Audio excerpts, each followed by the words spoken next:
Bonjour à toutes et à tous, bienvenue à notre webinaire consacré au site naturel de compensation, de restauration et de renaturation, co-organisé par la DREAL Grand Est et la région Grand Est. Nous vous remercions d'avoir répondu si nombreux.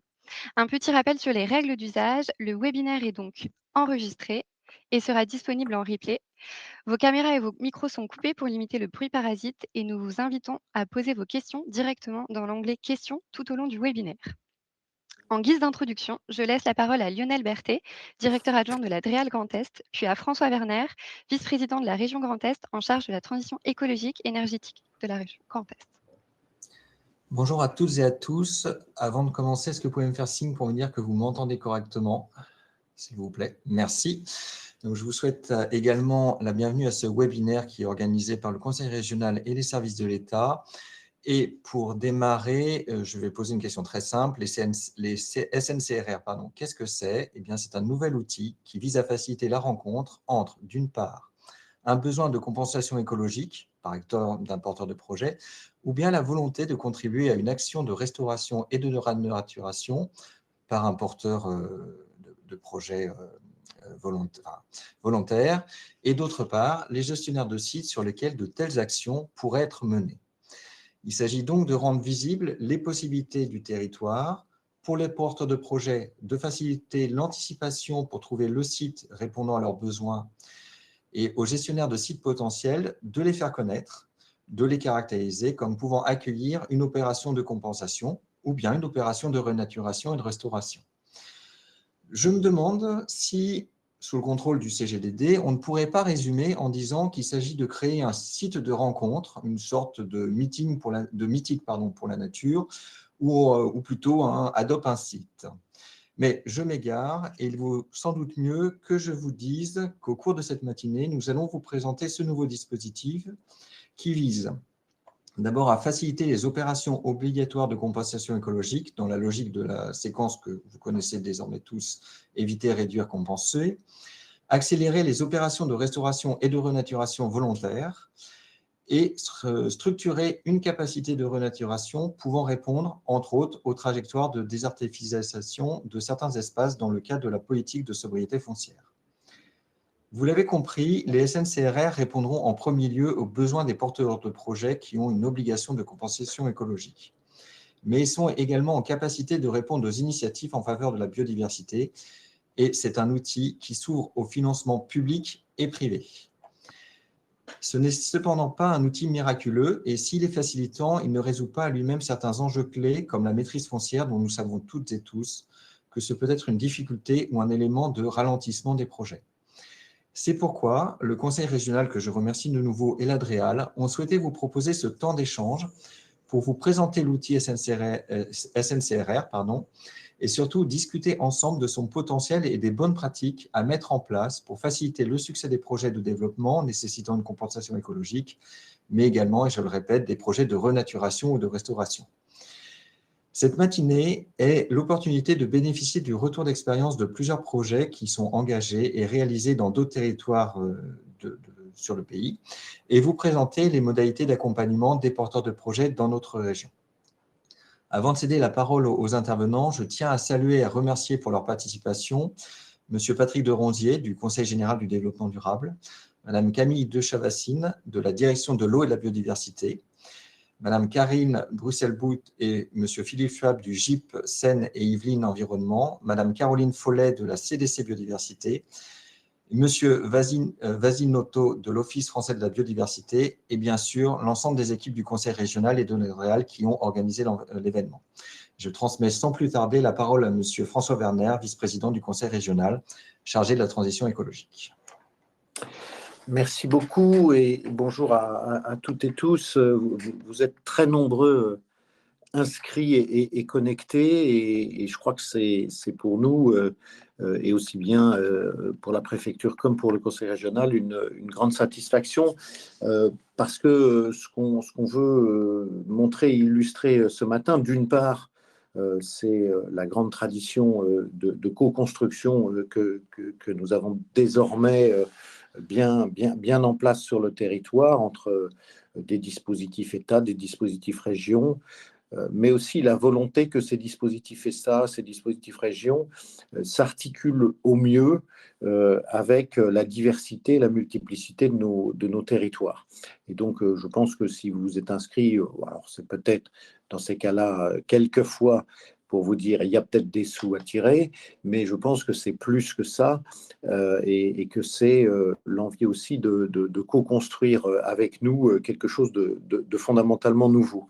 Alors, qu'est-ce que c'est que ce truc nouveau qu'on construit tous ensemble? C'est le constat que quand l'espace est rare, et nous le savons aujourd'hui, l'espace est rare, en tout cas l'espace est convoité, l'espace est contesté, l'espace peut avoir plusieurs destinations. Il faut pouvoir donner, j'avais essayé de dire ça depuis déjà quelques mois, il faut pouvoir donner une valeur à chacun des morceaux de cet espace et conséquemment à chaque territoire. Alors, une valeur, ce n'est pas forcément un prix, mais c'est en tout cas la possibilité d'avoir un diagnostic juste sur ces espaces, d'avoir une utilisation appropriée et derrière, par conséquent, de valoriser au mieux l'ensemble de notre territoire, quelle que soit sa destination. Et dans le cas, effectivement, des sites de renaturation, c'est en général pas évident parce que, évidemment, ce sont souvent des sites délaissés, sont souvent des sites où on pense, à tort ou à raison, quelquefois à raison, que ça va être très compliqué et très cher de les renaturer, de les replacer dans la valeur que j'évoquais tout à l'heure. Et donc, ça a peut-être été dans le passé les espaces les moins travaillés et les moins attractifs. Aujourd'hui, on est capable de faire ça. Aujourd'hui, on est capable de faire ça parce que, d'une part, on revisite et vous revisitez, c'est au plus près des territoires que ce retour vers ces sites se fait le mieux, bien sûr, pour en assurer un bon diagnostic, pour savoir ce qu'on peut faire.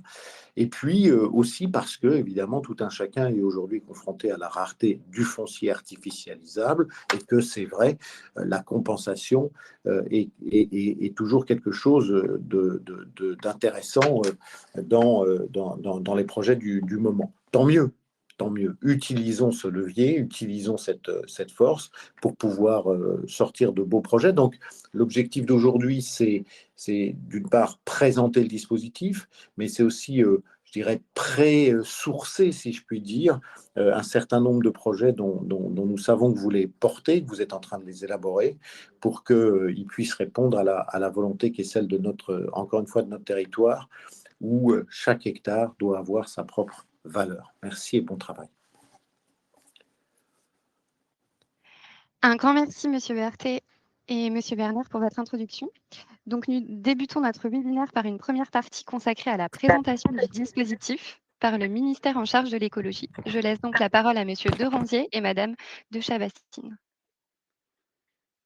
Bonjour, écoutez, merci beaucoup. Je remercie à mon nom, en mon nom et au nom de Camille de Chavassine.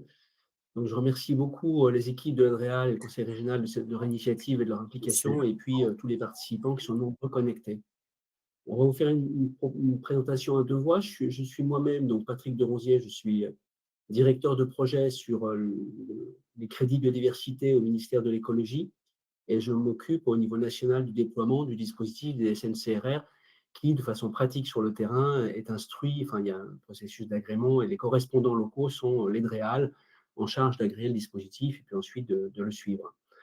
Voilà, j'ai une lettre de mission, je le signale quand même parce que c'est important. J'ai une lettre de mission qui, sur cette mission, m'est donnée par à la fois le CGDD, le Conseil général, le commissariat général au développement durable, puisque c'est un peu là où on réfléchit aux outils économiques. Mais l'aide de mission m'est également donnée par le directeur sur l'aménagement et l'eau et la biodiversité, parce que c'est important de travailler sur ce sujet avec les collègues en charge de l'aménagement et de la planification outils d'urbanisme, parce qu'il y a un côté planification qui est important et qu'il faut développer. On reviendra sur ce point. Et puis, la lettre de mission, elle implique également, elle m'est donnée par le directeur qui a aussi autorité sur les collègues de l'eau et de la biodiversité, puisque c'est un dispositif auquel il faut veiller à la grande intégrité environnementale, aussi bien sur le volet compensation que sur le volet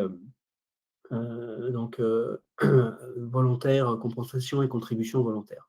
Voilà, sur cette première slide, si elle vous est diffusée, vous trouverez un lien vers la page du ministère sur SNCRR. Et sinon, voilà, si vous googlisez SNCRR, vous aurez accès directement à cette page. Ce qu'on voulait vous dire avec Camille de Chavatine, je vais juste faire cette première slide et puis je laisserai la parole à Camille de Chavatine. C'est vous dire que ce dispositif, donc, il a été révisé. Il vient d'un dispositif qui était ciblé uniquement sur la compensation, qui existait sur un seul site et de façon un petit peu test dans les années antérieures, mais il a été modernisé par la loi Industrie verte, donc en octobre 2023, et les derniers textes sont sortis un an après, en novembre 2024, donc c'est quand même très récent. Et donc, sur ce sigle assez imprononçable, effectivement, donc on décrit des sites naturels qui sont multifonctionnels, où on va restaurer donc un opérateur qui peut être public, privé, une collectivité locale, on reviendra, va restaurer un espace au niveau de sa biodiversité, et ça va servir plusieurs usages. Et ça peut être acquis de façon par des opérateurs, par des porteurs d'aménagement, des porteurs de projets qui ont une obligation de compenser, ou ça peut être acquis par, volontairement par des gens qui souhaiteraient contribuer financièrement à de la restauration de la biodiversité. Donc je reviens juste pour ce nom un peu bizarre et ces trois noms qui sont inclus dans ce sigle. Donc la compensation, voilà, je le redis, excusez-moi, mais donc c'est tout ce qui correspond au processus des études d'impact et à l'obligation in fine de compenser. L'Adréal et le conseiller régional ont monté une journée spécifique sur l'outil SNCRR pour vous le présenter, mais évidemment, je tiens à dire ici que l'idée n'est pas de faciliter la compensation au sens où voilà, on va se précipiter quand on est un porteur de projet sur une compensation qui serait abondante, accessible, et en oubliant le processus éviter et réduire. Et bien sûr, toute la communauté qui est réunie aujourd'hui sur ce webinaire, voilà, continuera, et je vous fais confiance, et on fait confiance à tous les acteurs, pour avoir une démarche qui est celle des textes, qui est de dire, voilà, d'abord on évite, ensuite on réduit. L'outil SNCRR, quand on en est in fine au volet de la compensation, permet de le faire de façon programmée, de façon anticipée, de meilleure façon, avec plus de possibilités de résultats. Je reviendrai un petit peu dessus. Mais voilà, donc c'est au moment de faire la compensation, autant la faire quand c'est possible avec un outil de ce type-là, SNCRR, voilà, qui pallie à certaines difficultés de la compensation traditionnelle dite à la demande. Sur la restauration, derrière ce vocabulaire, le ministère et les DREAL, donc on met plutôt derrière l'idée de cette fois-ci d'une restauration qui serait vendue volontairement à des gens qui veulent générer un gain net. Dans la compensation, vous le savez, au mieux, on compense des impacts, donc on va arriver à une absence de perte de biodiversité, à un équilibre. Alors que la restauration, dans l'idée, c'est voilà, on apporte un gain net, on n'a pas de choses à compenser ou très faiblement. Donc, les exemples qui sont dans cette slide, c'est par exemple des gens qui voudraient malgré tout faire une petite compensation volontaire, mais qui sont très en dessous des seuils obligatoires, mais qui peuvent avoir des impacts un peu minimes. Voilà, on a l'exemple, par exemple, d'un supermarché Lidl qui a acheté volontairement une unité alors qu'il n'était pas soumis à étude d'impact, voilà, parce qu'il voulait montrer qu'il s'intégrait dans son territoire. Ou alors, ça peut être des entreprises, ça, il y en a beaucoup quand même, qui s'intéressent de plus en plus à ce sujet, qui ont des impacts, qui se rendent compte qu'elles ont des impacts et un risque dans leur chaîne de valeur liée à l'état de la biodiversité, et qui, après avoir fait un diagnostic, passent à une étape de plan d'action et qui cherchent du coup des moyens de résoudre et de rendre leur chaîne de valeur plus résiliente. Donc ce dispositif est un parmi d'autres qui peut répondre, voilà, où on peut contribuer à de la restauration dans un cadre, et Camille Chérissine reviendra dessus, vérifié et intègre. Et la renaturation, c'est le petit mot-clé qui parle aux gens qui travaillent dans le domaine de l'urbanisme, puisque là, on est plus sur la désartificialisation, etc. Et donc, effectivement, il y a des liens à faire, plus ou moins directs, mais avec les problématiques de désartificialisation quand on entreprend voilà, un SNCRR. Voilà, je laisse la parole à Camille de Chavatine sur les 2 slides suivantes. Merci Patrick. Donc, moi, je vais présenter un petit peu le processus de création d'agrément d'un SNCRR. Donc, d'abord, pour cadrer le contexte, Donc actuellement, il y a 2 voies pour compenser. La première, qui est la plus courante, la plus classique, c'est l'approche par la demande, c'est-à-dire qu'on a un porteur de projet, un porteur d'aménagement qui a des impacts et qui est soumis à compensation obligatoire et qui va donc chercher sa compensation selon son besoin, selon ses opportunités, au moment où il conçoit son projet d'aménagement. Et elles sont mises en œuvre un peu, parfois éparpillées, enfin, souvent éparpillées. Et la seconde approche, du coup, c'est l'approche par l'offre, qui est l'approche des SNCRR, qui est une approche anticipée et plus robuste, puisque le processus, c'est d'abord l'identification d'un site naturel dégradé, qui présente un potentiel de gain écologique, par un acteur qui sera le porteur du SNCRR, un porteur unique, qui a la maîtrise foncière de son site et qui dépose auprès de l'ADREAL un dossier qui présente les travaux de génie écologique qu'il compte faire, les gains de biodiversité qu'il prévoit, la manière dont il va les mesurer et la manière dont il va calculer les unités de compensation, restauration et renaturation qu'il pourra vendre ensuite ou utiliser pour ses propres besoins de compensation. Donc, une fois que ce plan, on va dire, est agréé par l'ADREAL, il doit commencer les travaux de restauration et il peut directement vendre ses UCRR, ses unités de compensation, restauration, renaturation. Elles peuvent aussi être utilisées par lui. Mais attention, donc il peut les vendre dès l'agrément, mais c'est important de bien avoir en tête que si l'acheteur veut utiliser ces unités de compensation, restauration, renaturation en compensation, pardon, je suis encore sur le schéma. Est-ce que... Ouais, super, merci. Donc, il peut vendre directement les UCRR, mais si l'acheteur veut les utiliser dans un dossier d'autorisation, par exemple une dérogation espèce protégée, il faut attendre que le gain écologique soit réalisé, c'est-à-dire que les travaux soient finis. Ces unités, elles ne peuvent pas être revendues, ça c'est important, il n'y a pas de marché secondaire, une fois qu'elles sont achetées, soit on les utilise, soit on les a dans sa besace, mais elles ne peuvent pas être revendues à un second acteur. Que vous précisez encore sur ce schéma? Ah oui, il y a possibilité d'acteurs intermédiaires, par exemple un financeur qui prêterait au porteur de SNCRR, mais le porteur, la personne qui dépose l'agrément, est l'unique responsable de l'atteinte des gains écologiques. Ces actions de restauration du coup prévues sur son terrain, elles doivent être additionnelles aux autres actions déjà financées de restauration sur le site. Donc, veut dire en plus, par exemple, d'un plan de gestion qui serait déjà défini.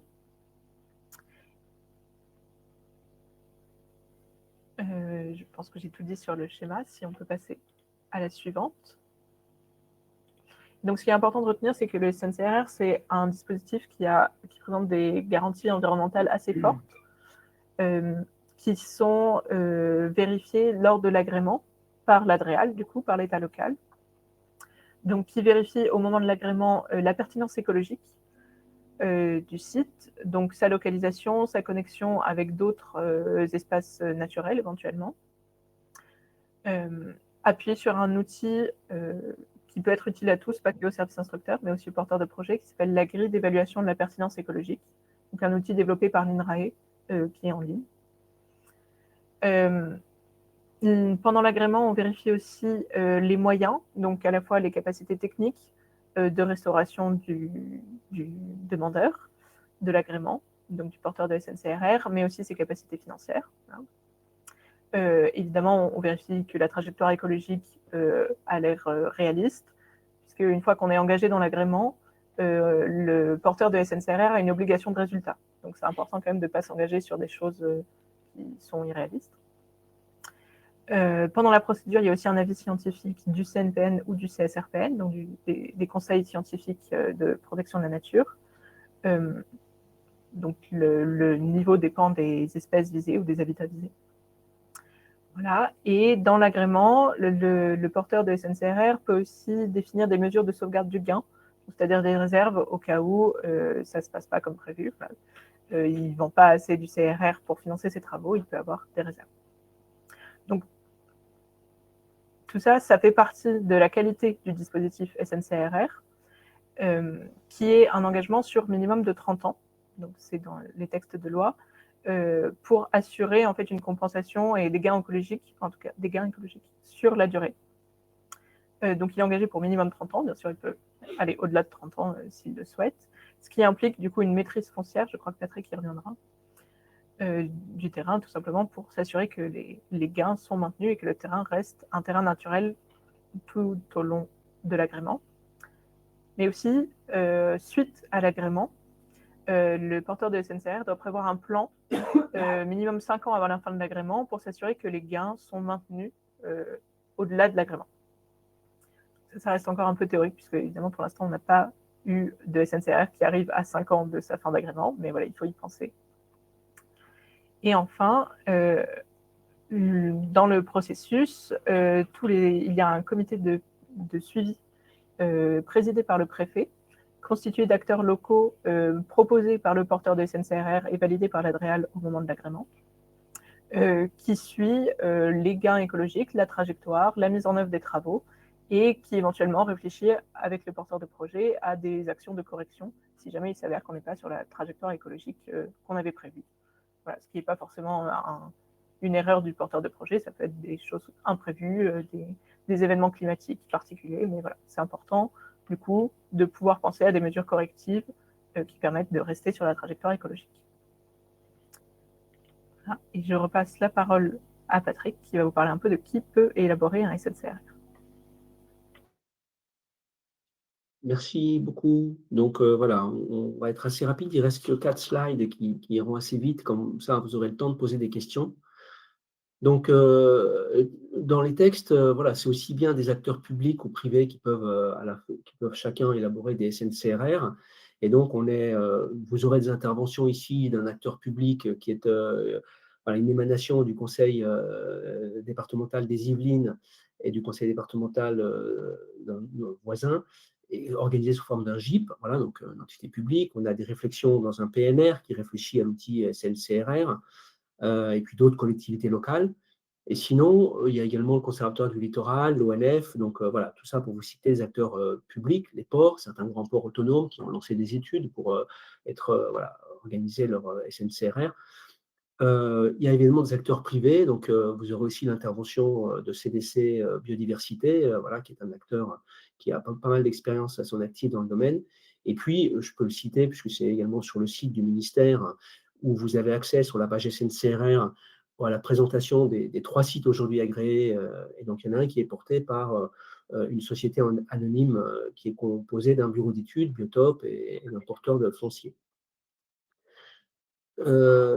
La maîtrise foncière, donc effectivement, sur 30 ans, dans l'intégrité du modèle, on ne souhaite pas qu'il y ait des aléas. Donc, on demande au porteur de projet qui vient chercher un agrément qui prouve sa maîtrise foncière. Ça peut être soit l'acquisition, évidemment, c'est le plus fort, et là, il n'y a pas de souci.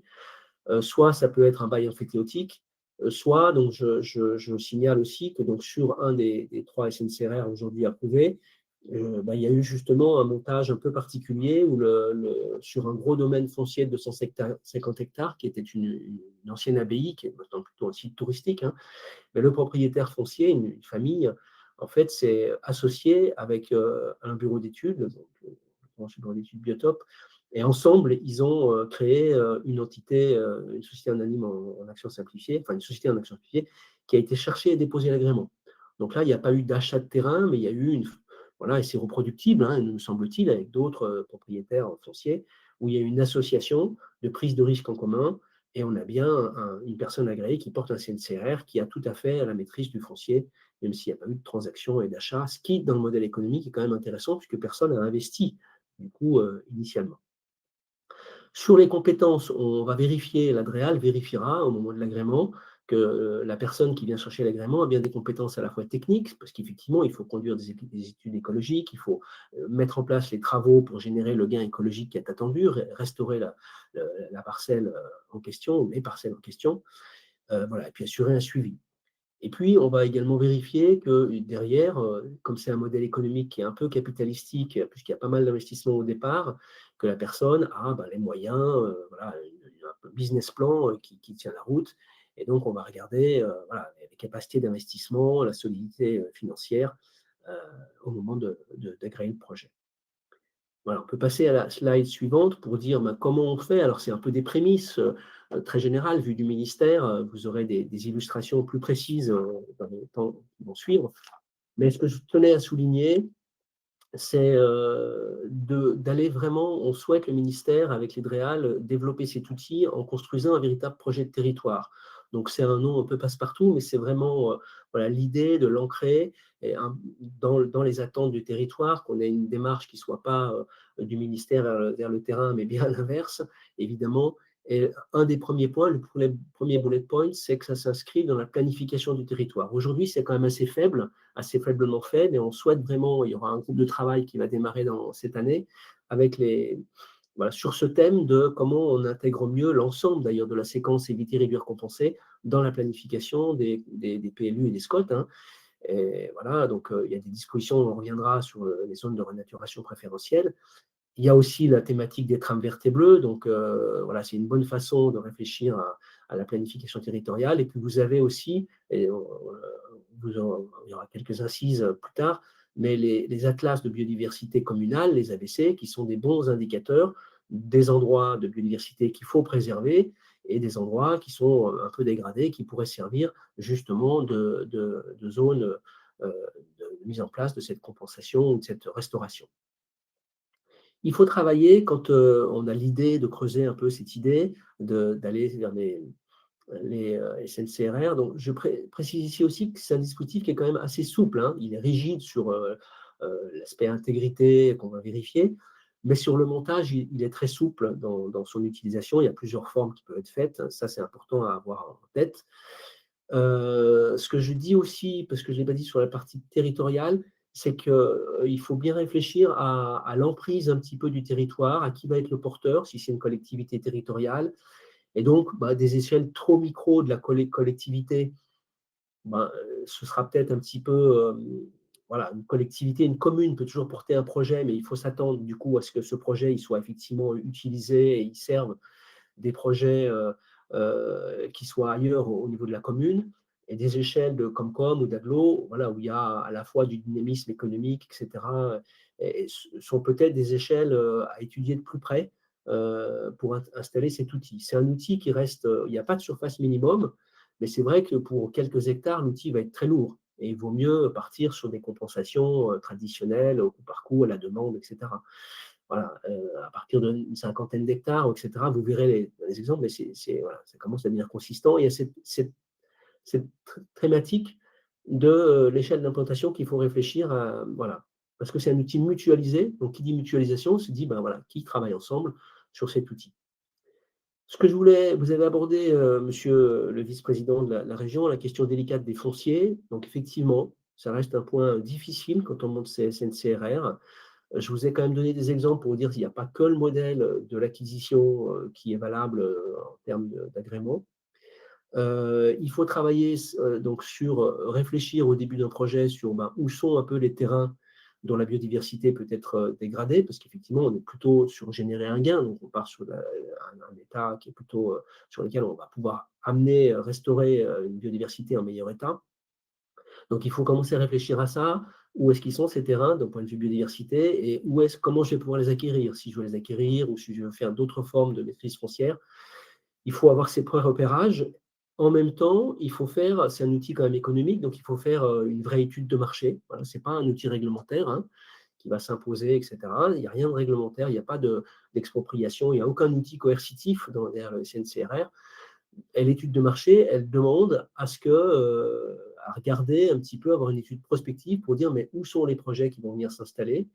Est-ce qu'on peut commencer à voir voilà, les milieux qui seraient impactés? Il y a des choses simples, comme l'existence de zones humides. Voilà. Puis il y a des choses un peu plus compliquées qui nécessitent peut-être, si on a l'information, d'aller voir un peu les espèces ou les habitats. Mais sinon, il faut avancer avec des grosses mailles, c'est-à-dire qu'on n'aura pas, il ne faut pas attendre d'avoir les informations fines, étude d'impact par étude d'impact, sinon on ne peut pas anticiper. L'intérêt de l'outil, c'est aussi justement qu'il peut vendre des crédits volontaires, donc on n'a pas besoin exactement de trouver pile poil toujours la compensation écologique qui va être demandée par les projets. On a un petit vivier voilà, qui peut partir à la demande sur des personnes qui ne cherchent pas une compensation précise sur telle ou telle espèce protégée, mais qui cherchent simplement à montrer qu'ils investissent sur un projet de restauration de la biodiversité. Donc, pour ça, l'outil SNCRR qui combine les deux est intéressant et offre une souplesse. Voilà, mais je voulais insister sur ce type de marché qui est complètement nécessaire, hein, puisqu'il y a un modèle économique derrière qui fait prendre un risque. Et puis, il faut commencer à travailler. Quand vous irez sur le foncier, vous le savez mieux que moi, il faut commencer à travailler, à rencontrer les acteurs. Derrière ce foncier, il y a des agriculteurs, des SEN, des forestiers, etc. Et c'est important, l'outil SNCRR qui prend un certain temps à s'implanter, à se planifier. C'est un outil qui est quand même qui permet d'avoir une moindre pression, notamment sur la pression foncière, un moindre impact sur les prix.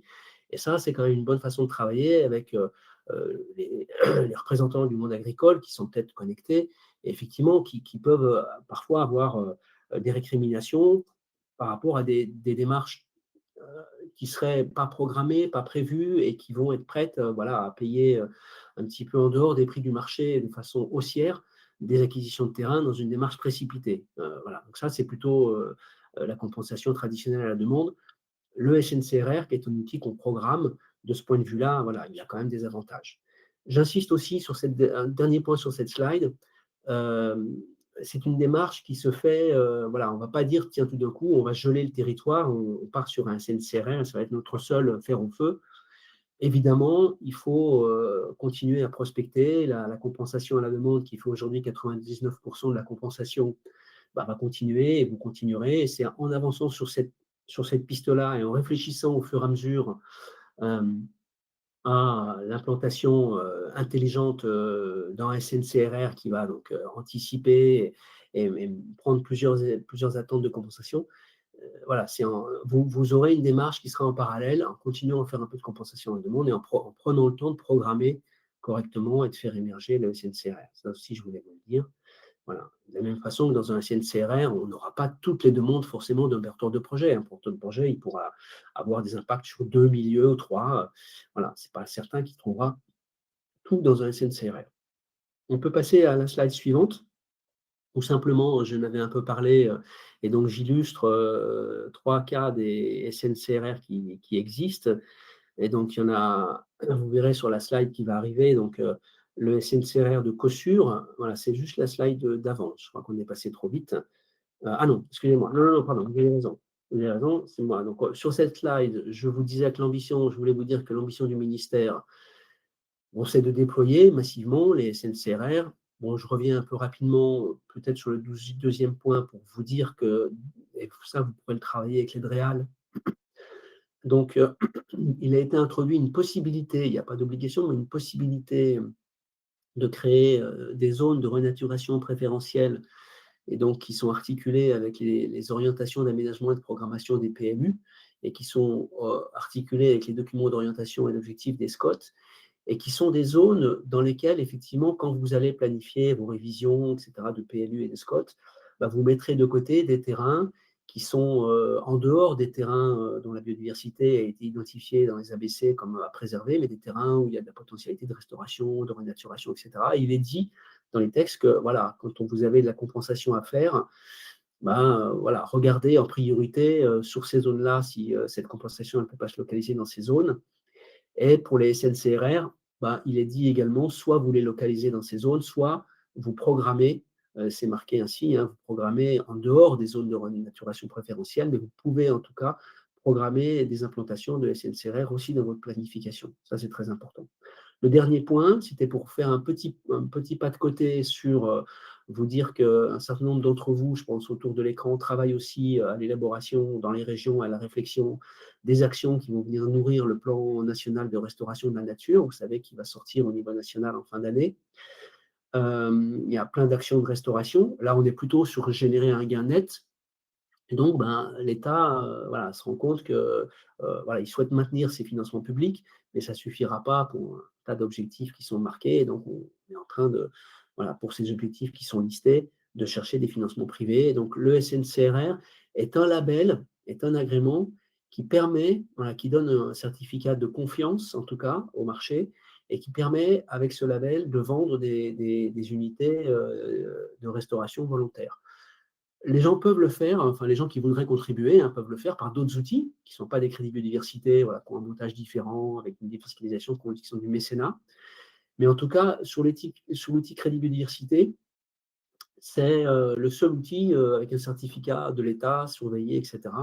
Voilà, c'est le SNCRR. Les gens qui feraient de la compensation à la demande ou de la restauration en dehors, voilà, n'auraient pas ce sésame et ne peuvent pas aller voir les acteurs du marché en se recommandant avec ce sésame d'entrée.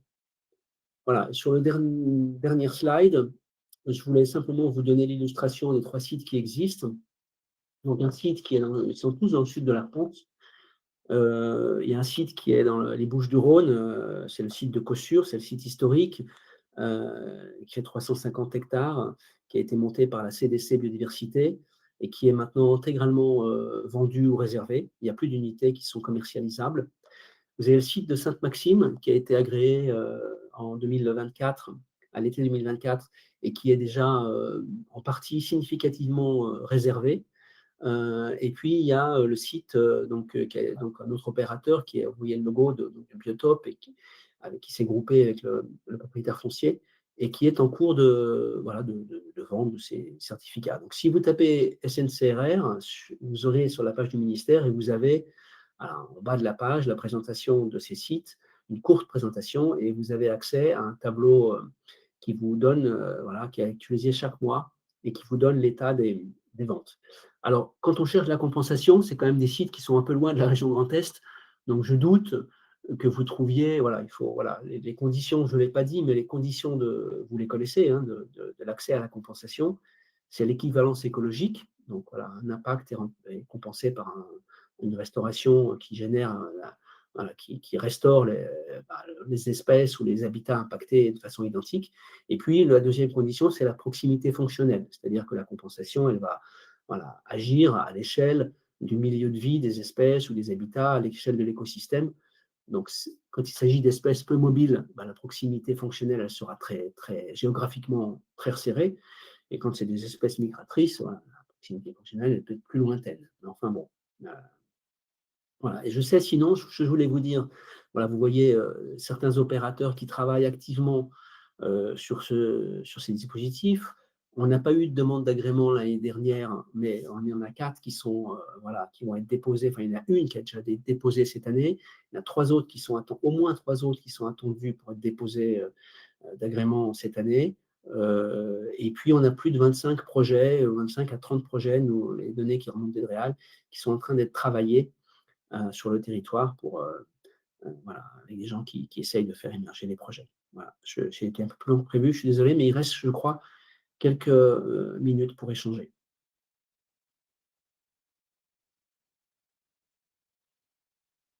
Merci à vous 2 pour votre intervention. Donc, effectivement, il y a eu beaucoup de questions dans le chat.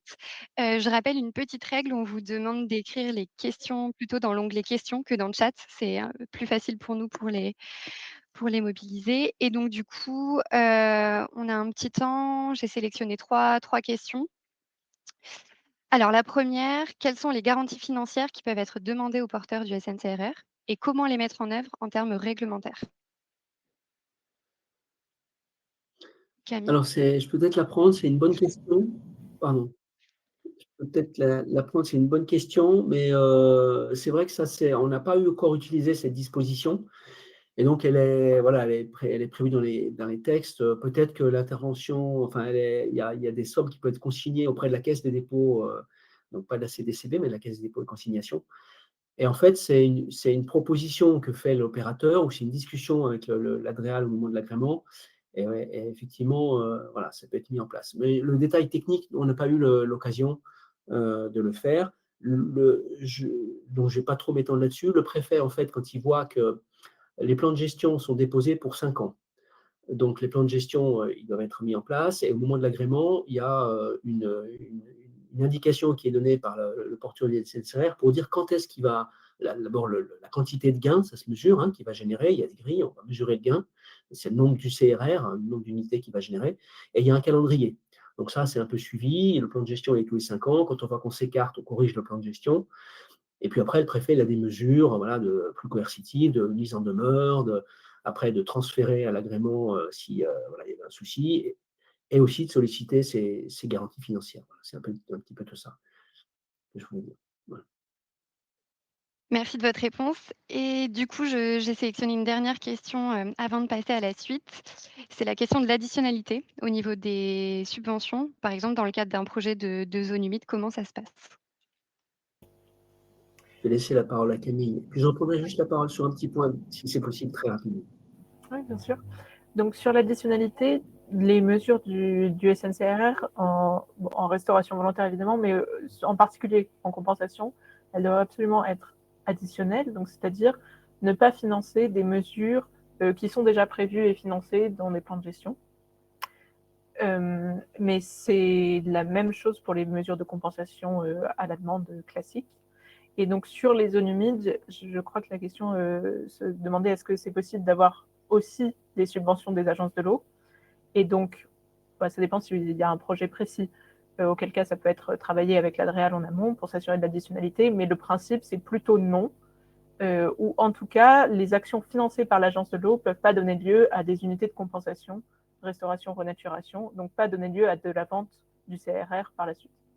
Il faut bien faire la séparation entre les différentes actions.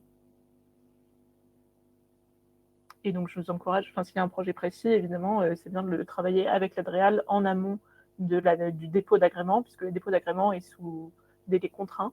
Toute l'instruction doit être faite en 6 mois, normalement, sauf interruption pour complément. Donc, en fait, on n'a plus le temps de vraiment travailler le dossier en profondeur à partir du dépôt d'agrément. Donc, on risque un refus, du coup, alors que si on l'a travaillé en amont avec l'Adréal, évidemment, ça se passe beaucoup mieux au moment de la procédure d'agrément. Peut-être dans les 30 secondes qui restent, sans dépasser l'heure de 10h45, je soulignais 2 points. Il y avait une question qui portait sur la stratégie nationale biodiversité, etc. Effectivement, quand on est dans la compensation, toutes ces actions de compensation qui sont voilà, obligatoires, elles ne comptent pas dans les objectifs du plan de restauration ou de la SNB. La SNB et le plan de restauration, ils vont regarder globalement à l'échelle française pour restaurer les milieux. Donc eux, ce qu'on cherche à faire dans ces cas-là, c'est de la restauration nette, c'est bien net. Et donc, voilà, ça s'adresse plutôt, tout ce qui va compenser, c'est des actions qui viendront volontairement faire du gain net, de biodiversité et restaurer. Ça, c'est un premier point. Et il y avait une deuxième question qui était intéressante, c'est de dire, mais quelles sont les formes de contractualisation entre quelqu'un qui prend l'initiative d'un SNCRR, est-ce qu'il peut sous-traiter, etc. Ça, c'est une question importante, je pense, pour les collectivités locales. On n'a pas encore d'exemple de sous-traitance. On a plutôt des collectivités qui font appel à des prestataires. Et le prestataire ben, va déposer l'agrément et du coup, ben, en tant qu'opérateur agréé, il investit, il prend le risque, mais c'est lui qui choisit comment vendre, à qui vendre, etc. Si les collectivités veulent maîtriser cet aspect de à qui je vends, etc., effectivement, il faut qu'elles soient quand même plutôt détenteurs de l'agrément. Et je pense qu'il faut réfléchir, on ne l'a pas fait nous-mêmes, mais à des formes de délégation, de concession, etc., juridiques à construire pour qu'elles puissent éventuellement, si elles le souhaitent, déléguer la partie mise en œuvre, etc., à un opérateur, mais rester décisionnaire sur certains aspects clés. Et ça, c'est des contrats, voilà, un petit peu réfléchir, un peu comme dans le domaine de l'eau ou des déchets, quoi. Très bien. Un grand merci à vous 2 pour votre présentation et la réponse à vos questions. Donc, je vous laisse, suivre le webinaire. Les réponses vous seront apportées sur la majorité des questions, mais n'hésitez pas à les reposer à la suite. Passons maintenant au retour d'expérience de territoires engagés, ayant reçu déjà l'agrément ou qui sont en cours de dépôt, à l'instruction. C'est notamment le cas du GIP Seine et Yvelines. Karine Brisalbou, directrice générale du GIP, nous a fait le plaisir de se prêter au jeu d'une interview pour nous présenter le SNCRR du Cœur Vert en cours d'agrément.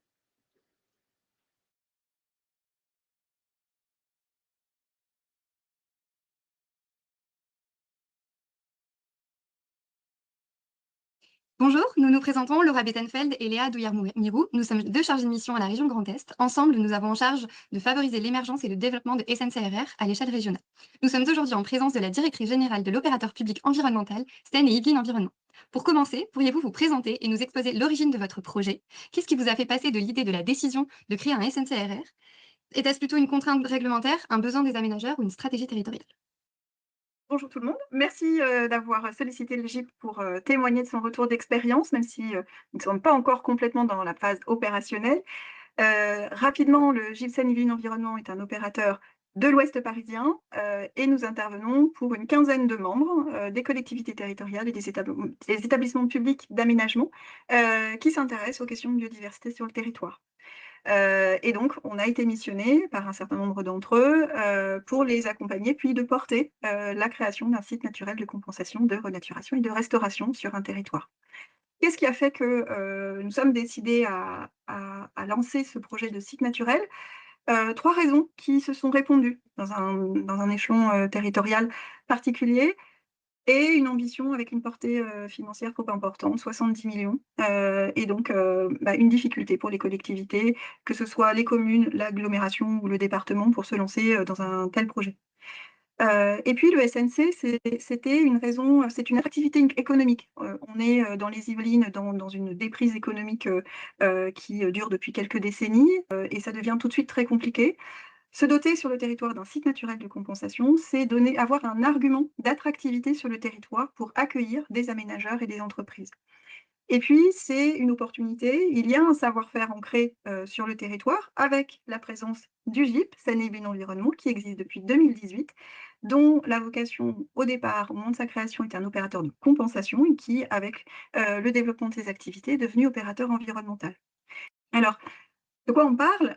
On parle d'une plaine donc, dont l'histoire a donné la forme d'un cœur, une plaine qui est située à l'ouest de Paris et complètement enclavée par de l'urbanisme très dense et qui est située entre une forêt classée pour son intérêt écologique et puis la vallée de la Seine. C'est un territoire qui fait plus de 300 hectares et qui concerne 4 communes et qui a fait l'objet de pollution chronique liée à des pratiques qui au départ se voulaient plutôt positives, qui étaient d'utiliser les eaux usées résiduaires de la ville de Paris à la fin du 19e siècle pour amender des champs de maraîchage. Et puis en 2000, de trop fortes concentrations en métaux lourds ont été constatées et ont dû mettre fin au maraîchage par arrêté préfectoral. Et là, c'est la spirale de la déprise, des dépôts sauvages, des occupations illicites. Et l'histoire de cette plaine, cette histoire maraîchère, se traduit aussi, qui était une difficulté supplémentaire, par un territoire très morcelé. C'est-à-dire que les 300 hectares, c'est presque 4000 parcelles. Et c'est en moyenne 3 à 5 ayants droit par parcelle. En 2020, le département des Yvelines décide de donner un coup d'envoi au projet, en commençant par enlever 9000 m3 de déchets, il en reste presque le double, avec un projet de territoire, 4 axes stratégiques. La restauration, qui va concerner un peu plus de 200 hectares, mais aussi un support d'activité économique prospère à vocation alimentaire, des espaces de nature pour la santé, mais également pour la pédagogie, et un site d'innovation concernant les sols pollués et l'adaptation au changement climatique. Ce projet de territoire, il est encore plus vaste. Il s'intègre dans un projet de mobilité douce, de désenclavement, d'économie verte, de programmes de logements sociaux, de production alimentaire, je vous en parlais, avec la plus grande ferme aquaponique d'Europe qui vient de s'installer, une ferme photovoltaïque, un moteur de développement territorial. Et l'objectif, c'était de faire la preuve que intégrer dans un moteur de développement territorial un enjeu écologique, c'était parfaitement faisable. Les premiers défis qui ont été déjà relevés depuis 2020, c'est une déclaration d'utilité publique réserve foncière pour arriver à maîtriser le foncier progressivement. Nous y sommes presque, au bout de 6 ans. C'est l'enlèvement partiel des plus gros espaces de stockage de déchets. Et c'est une gestion transitoire qui est engagée déjà depuis l'année dernière avec le département des Yvelines et cette vocation d'en faire un espace qui soit riche pour l'accueil de la faune et de la flore, mais également riche en termes d'aménités pour les usagers à proximité, voire plus loin. Vous parliez d'un projet de territoire multipartenarial. Est-ce que vous pouvez nous expliquer pourquoi vous avez choisi cette forme juridique d'un groupement d'intérêt public? Et qu'est-ce que cette forme vous a permis que d'autres statuts ne vous auraient pas permis? Alors, le choix du GIP s'est avéré intéressant en termes de préfiguration du site naturel de compensation. À la fois parce qu'il a fait la preuve et il a acquis la compétence et l'expérience de sa capacité technique en termes de compensation, y compris en termes d'interface avec les services de l'État, et l'ensemble en fait des acteurs interagissant autour de la compensation écologique. Le GIP, c'est à la fois de l'assistance à maîtrise d'ouvrage sur ces questions d'autorisation environnementale, de recherche foncière, de qualification de la compensation, de préfiguration de la compensation à la demande, mais c'est également de l'expérience terrain en termes de travaux et de suivi sur 30 ans de ces espaces requalifiés de compensation. Donc le GIP, c'est d'abord une capacité technique et une grande connaissance locale, et puis c'est surtout une agilité d'une petite structure qui fonctionne comme un bureau d'études, mais qui est en lien, en quasi-régie avec ses membres. C'est pratiquement 600 000 € qui ont été investis sur 4 ans. Ça implique du coup que le groupement, qui n'est pas assis sur une fortune, hein, qui a vocation à juste équilibrer ses comptes d'une année à l'autre, soit financé sur cette période. Et donc, c'est ce qu'a fait le département des Yvelines. Ils ont fait une avance d'investissement pour pouvoir financer les 600 000 € qui ont été nécessaires pour porter les études de caractérisation et de construction du dossier d'agrément. Par contre, lorsque on engage la mise en œuvre opérationnelle du site naturel de compensation, étape dans laquelle nous sommes en plein, puisque nous attendons l'agrément pour le mois d'août et donc le début des travaux au mois d'octobre. Le statut juridique du groupement d'intérêt public, s'il a tout, tout son sens dans la préfiguration, trouve ses limites quand on rentre dans la partie opérationnelle, puisque du fait de son statut, on ne peut pas réaliser moins de 80% de notre chiffre d'affaires pour nos membres. Ce qui veut dire que je vous ai donné un peu l'ordre de grandeur. Le site naturel de compensation à terme, c'est 70 millions d'euros d'investissement et de fonctionnement. Si nos membres étaient en capacité d'engager 80% de cette somme, ils n'auraient pas eu besoin de passer par nous, ni passer par le SNC. Et donc, le modèle économique qui vise à financer une majeure partie de ce projet par des tiers fait qu'on ne peut pas rentrer dans le modèle du GIP. Et donc, il a été décidé de constituer une structure ad hoc, à la fois parce que c'est le modèle économique qui le veut, et puis par rapport aux financeurs, les banques. C'est plus rassurant d'avoir une structure qui englobe uniquement l'objet site naturel de compensation, qui pourra avoir sa vie puisque il est là au moins pendant 30 ans. Donc ça lui permet d'avoir aussi sa vie. Et puis le transfert d'agrément de Seine-et-Bine Environnement vers sa structure se fait assez facilement.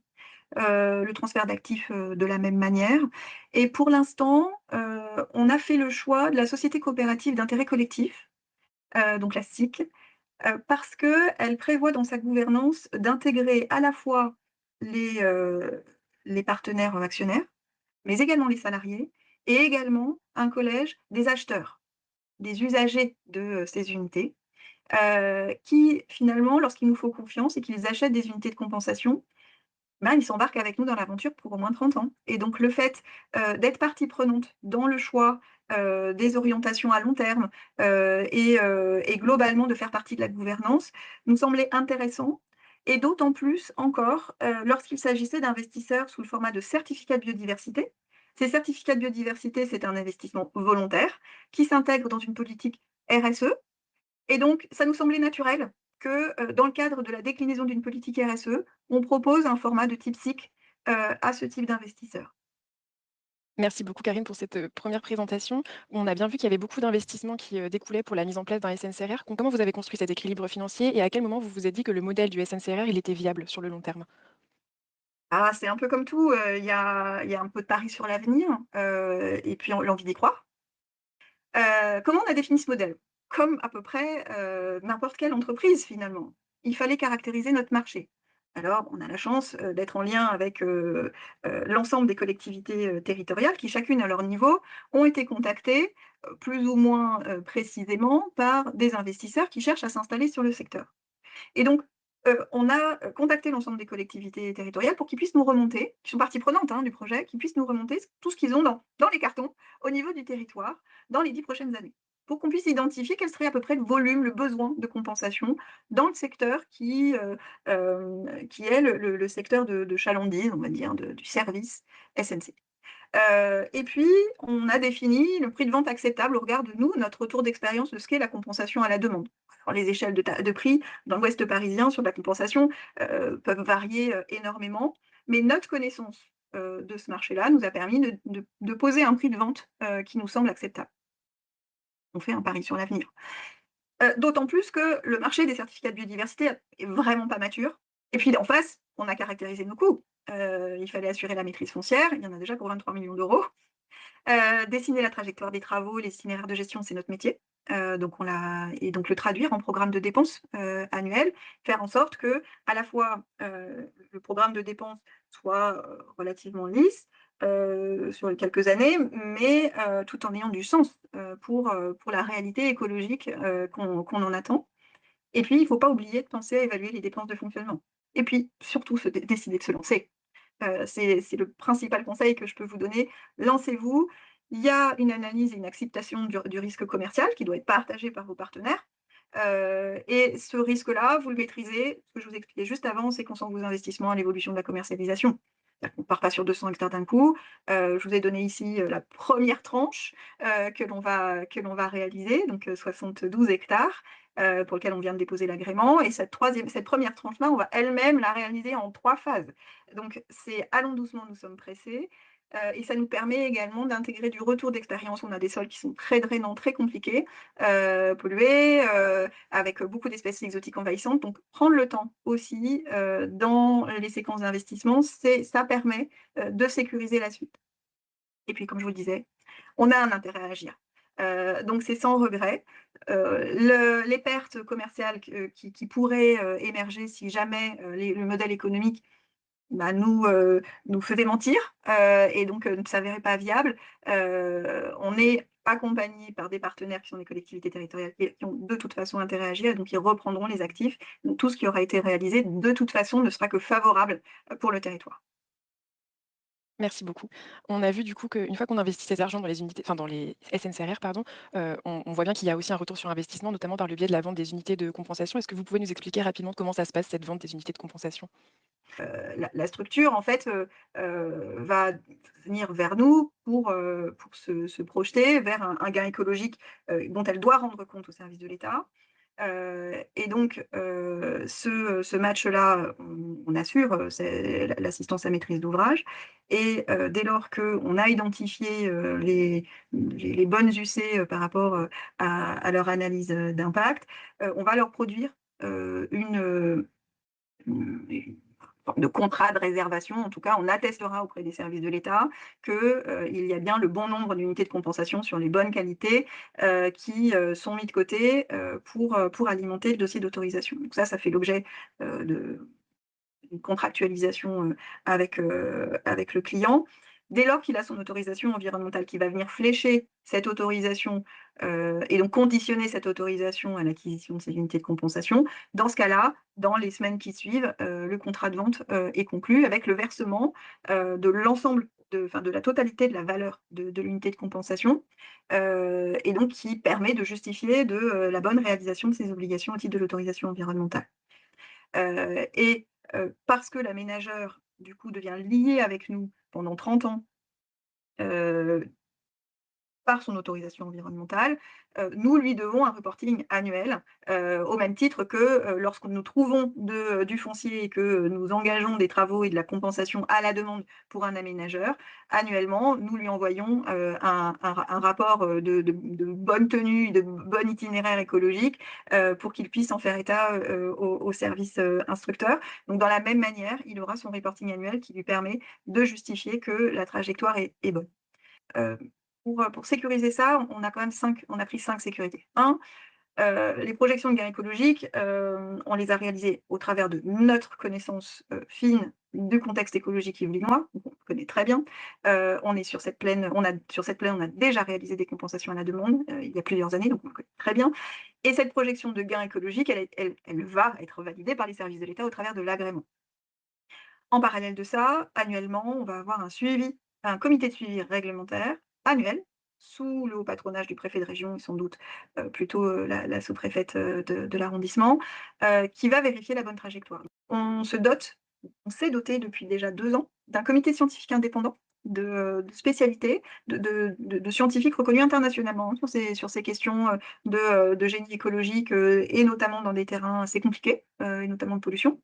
Et donc ce comité scientifique qui se rassemble 2 fois par an, nous assure conseil et nous assurera de l'alerte.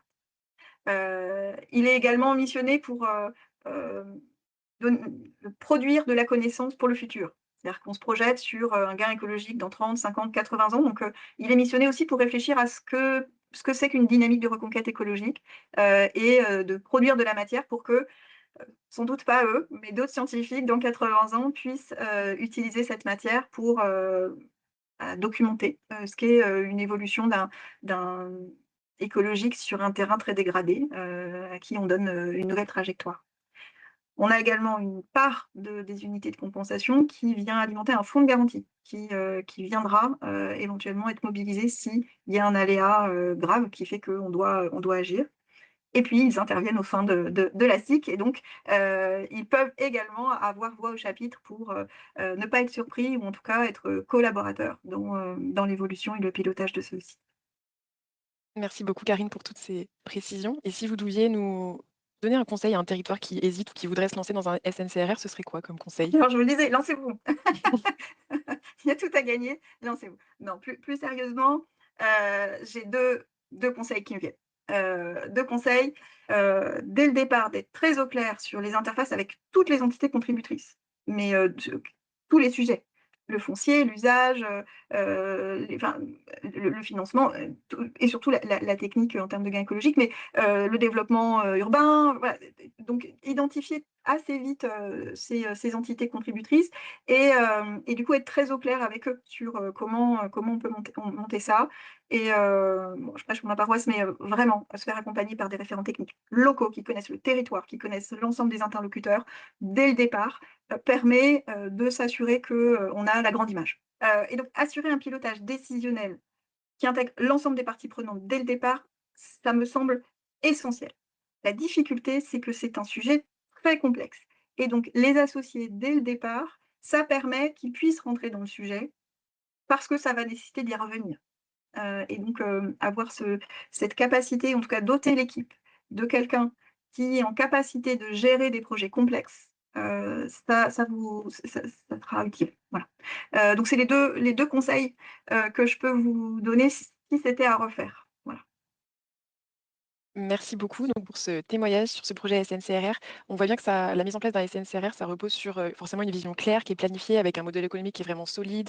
Il y a toute la rigueur aussi scientifique qui va derrière et l'agilité aussi qu'il faut pour se lancer et ne pas hésiter d'après ce que vous nous disiez. On espère en tout cas que les participants de ce webinaire, ce témoignage, ça vous inspirera et que ça vous donnera envie de vous lancer dans ce type de projet en mobilisant tous les outils qui sont à votre disposition. Merci beaucoup.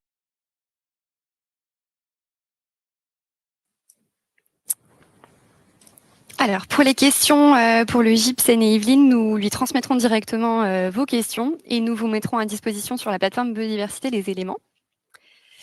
C'est donc au tour de Caroline Follier de la CDC Biodiversité, Antenne Sud, qui va nous présenter le retour d'expérience des premiers SNCRR labellisés. Oui, bonjour. Alors, j'avais un petit mot de présentation quand même de CDC Biodiversité. Donc, nous, on est une société anonyme, filiale de la Caisse des dépôts, filiale à 100%, mais donc une filiale privée de la Caisse des dépôts. On est société à mission depuis 2022, donc il y a notre raison d'être que j'ai un petit peu affichée. Et notre premier métier et le principal métier qu'on a, c'est d'être vraiment opérateur de compensation environnementale et de renaturation, de restauration et de renaturation. On est organisé en agence régionale, donc on a des agences dans chaque région. Comme ça, on est plus près effectivement des territoires. Donc, on s'attache dans notre mission, dans les missions qui nous sont confiées par la Caisse des dépôts, notre actionnaire, c'est de travailler aussi sur les politiques publiques et avec les acteurs du territoire afin de mettre en œuvre les politiques publiques sur la restauration de la biodiversité, de participer en tout cas à la mise en œuvre. Et on a un conseil scientifique qui nous accompagne aussi sur les différents choix et orientations que peut prendre la structure.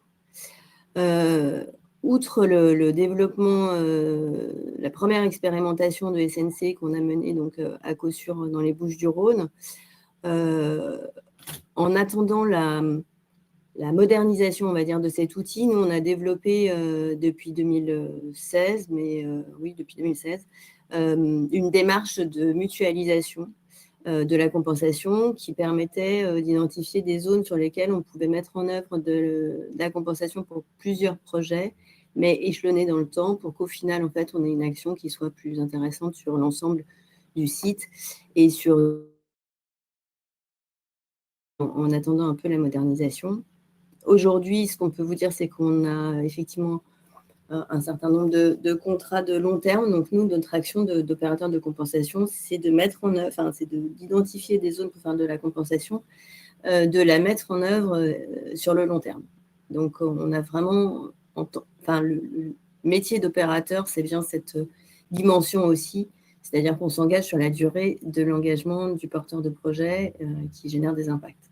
Du coup, voilà, c'est vraiment du long terme. Ça veut dire qu'on s'inscrit aussi dans des réflexions de restauration et d'obtention du gain qui sont très mesurées puisqu'on est responsable de cette mise en œuvre.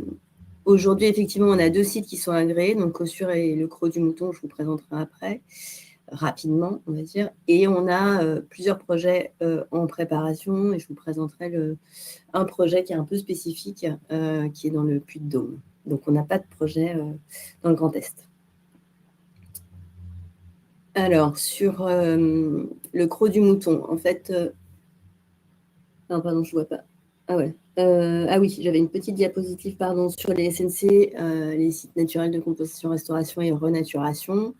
Donc, avec le volet certificat biodiversité de haute intégrité, donc plutôt sur le volet... alors, on a le volet compensation où là, le gain écologique doit être effectivement bien démontré, mais aussi sur le volet volontaire avec le souhait de s'inscrire effectivement dans le cadre du LIAPB, ce qui nous permet d'avoir des certificats à haute intégrité, d'être reconnus aussi au niveau européen, voire international. Sur ce marché des certificats de biodiversité volontaire, en fait, effectivement, c'est un marché qui n'est pas encore très stabilisé et dont on ne connaît pas bien la profondeur. Donc, on peut avoir quelques difficultés à évaluer quelle part pourrait être mobilisée de manière volontaire, ce qui, dans le modèle économique d'un SNCRR, peut être quand même important, comme on l'a vu précédemment. Soit on considère que c'est juste du plus, soit on essaye de l'intégrer quand même. Il y a une étude qui va être publique, qui a été menée et qui est en cours de finalisation, ou qui est finie, par la Banque européenne d'investissement pour essayer de effectivement évaluer la profondeur de ce marché et ce qui permet de rassurer ou les points bloquants en fait pour des opérateurs économiques qui voudraient s'engager de manière volontaire, les points bloquants du SNCRR ou ce qui justement peut les rassurer.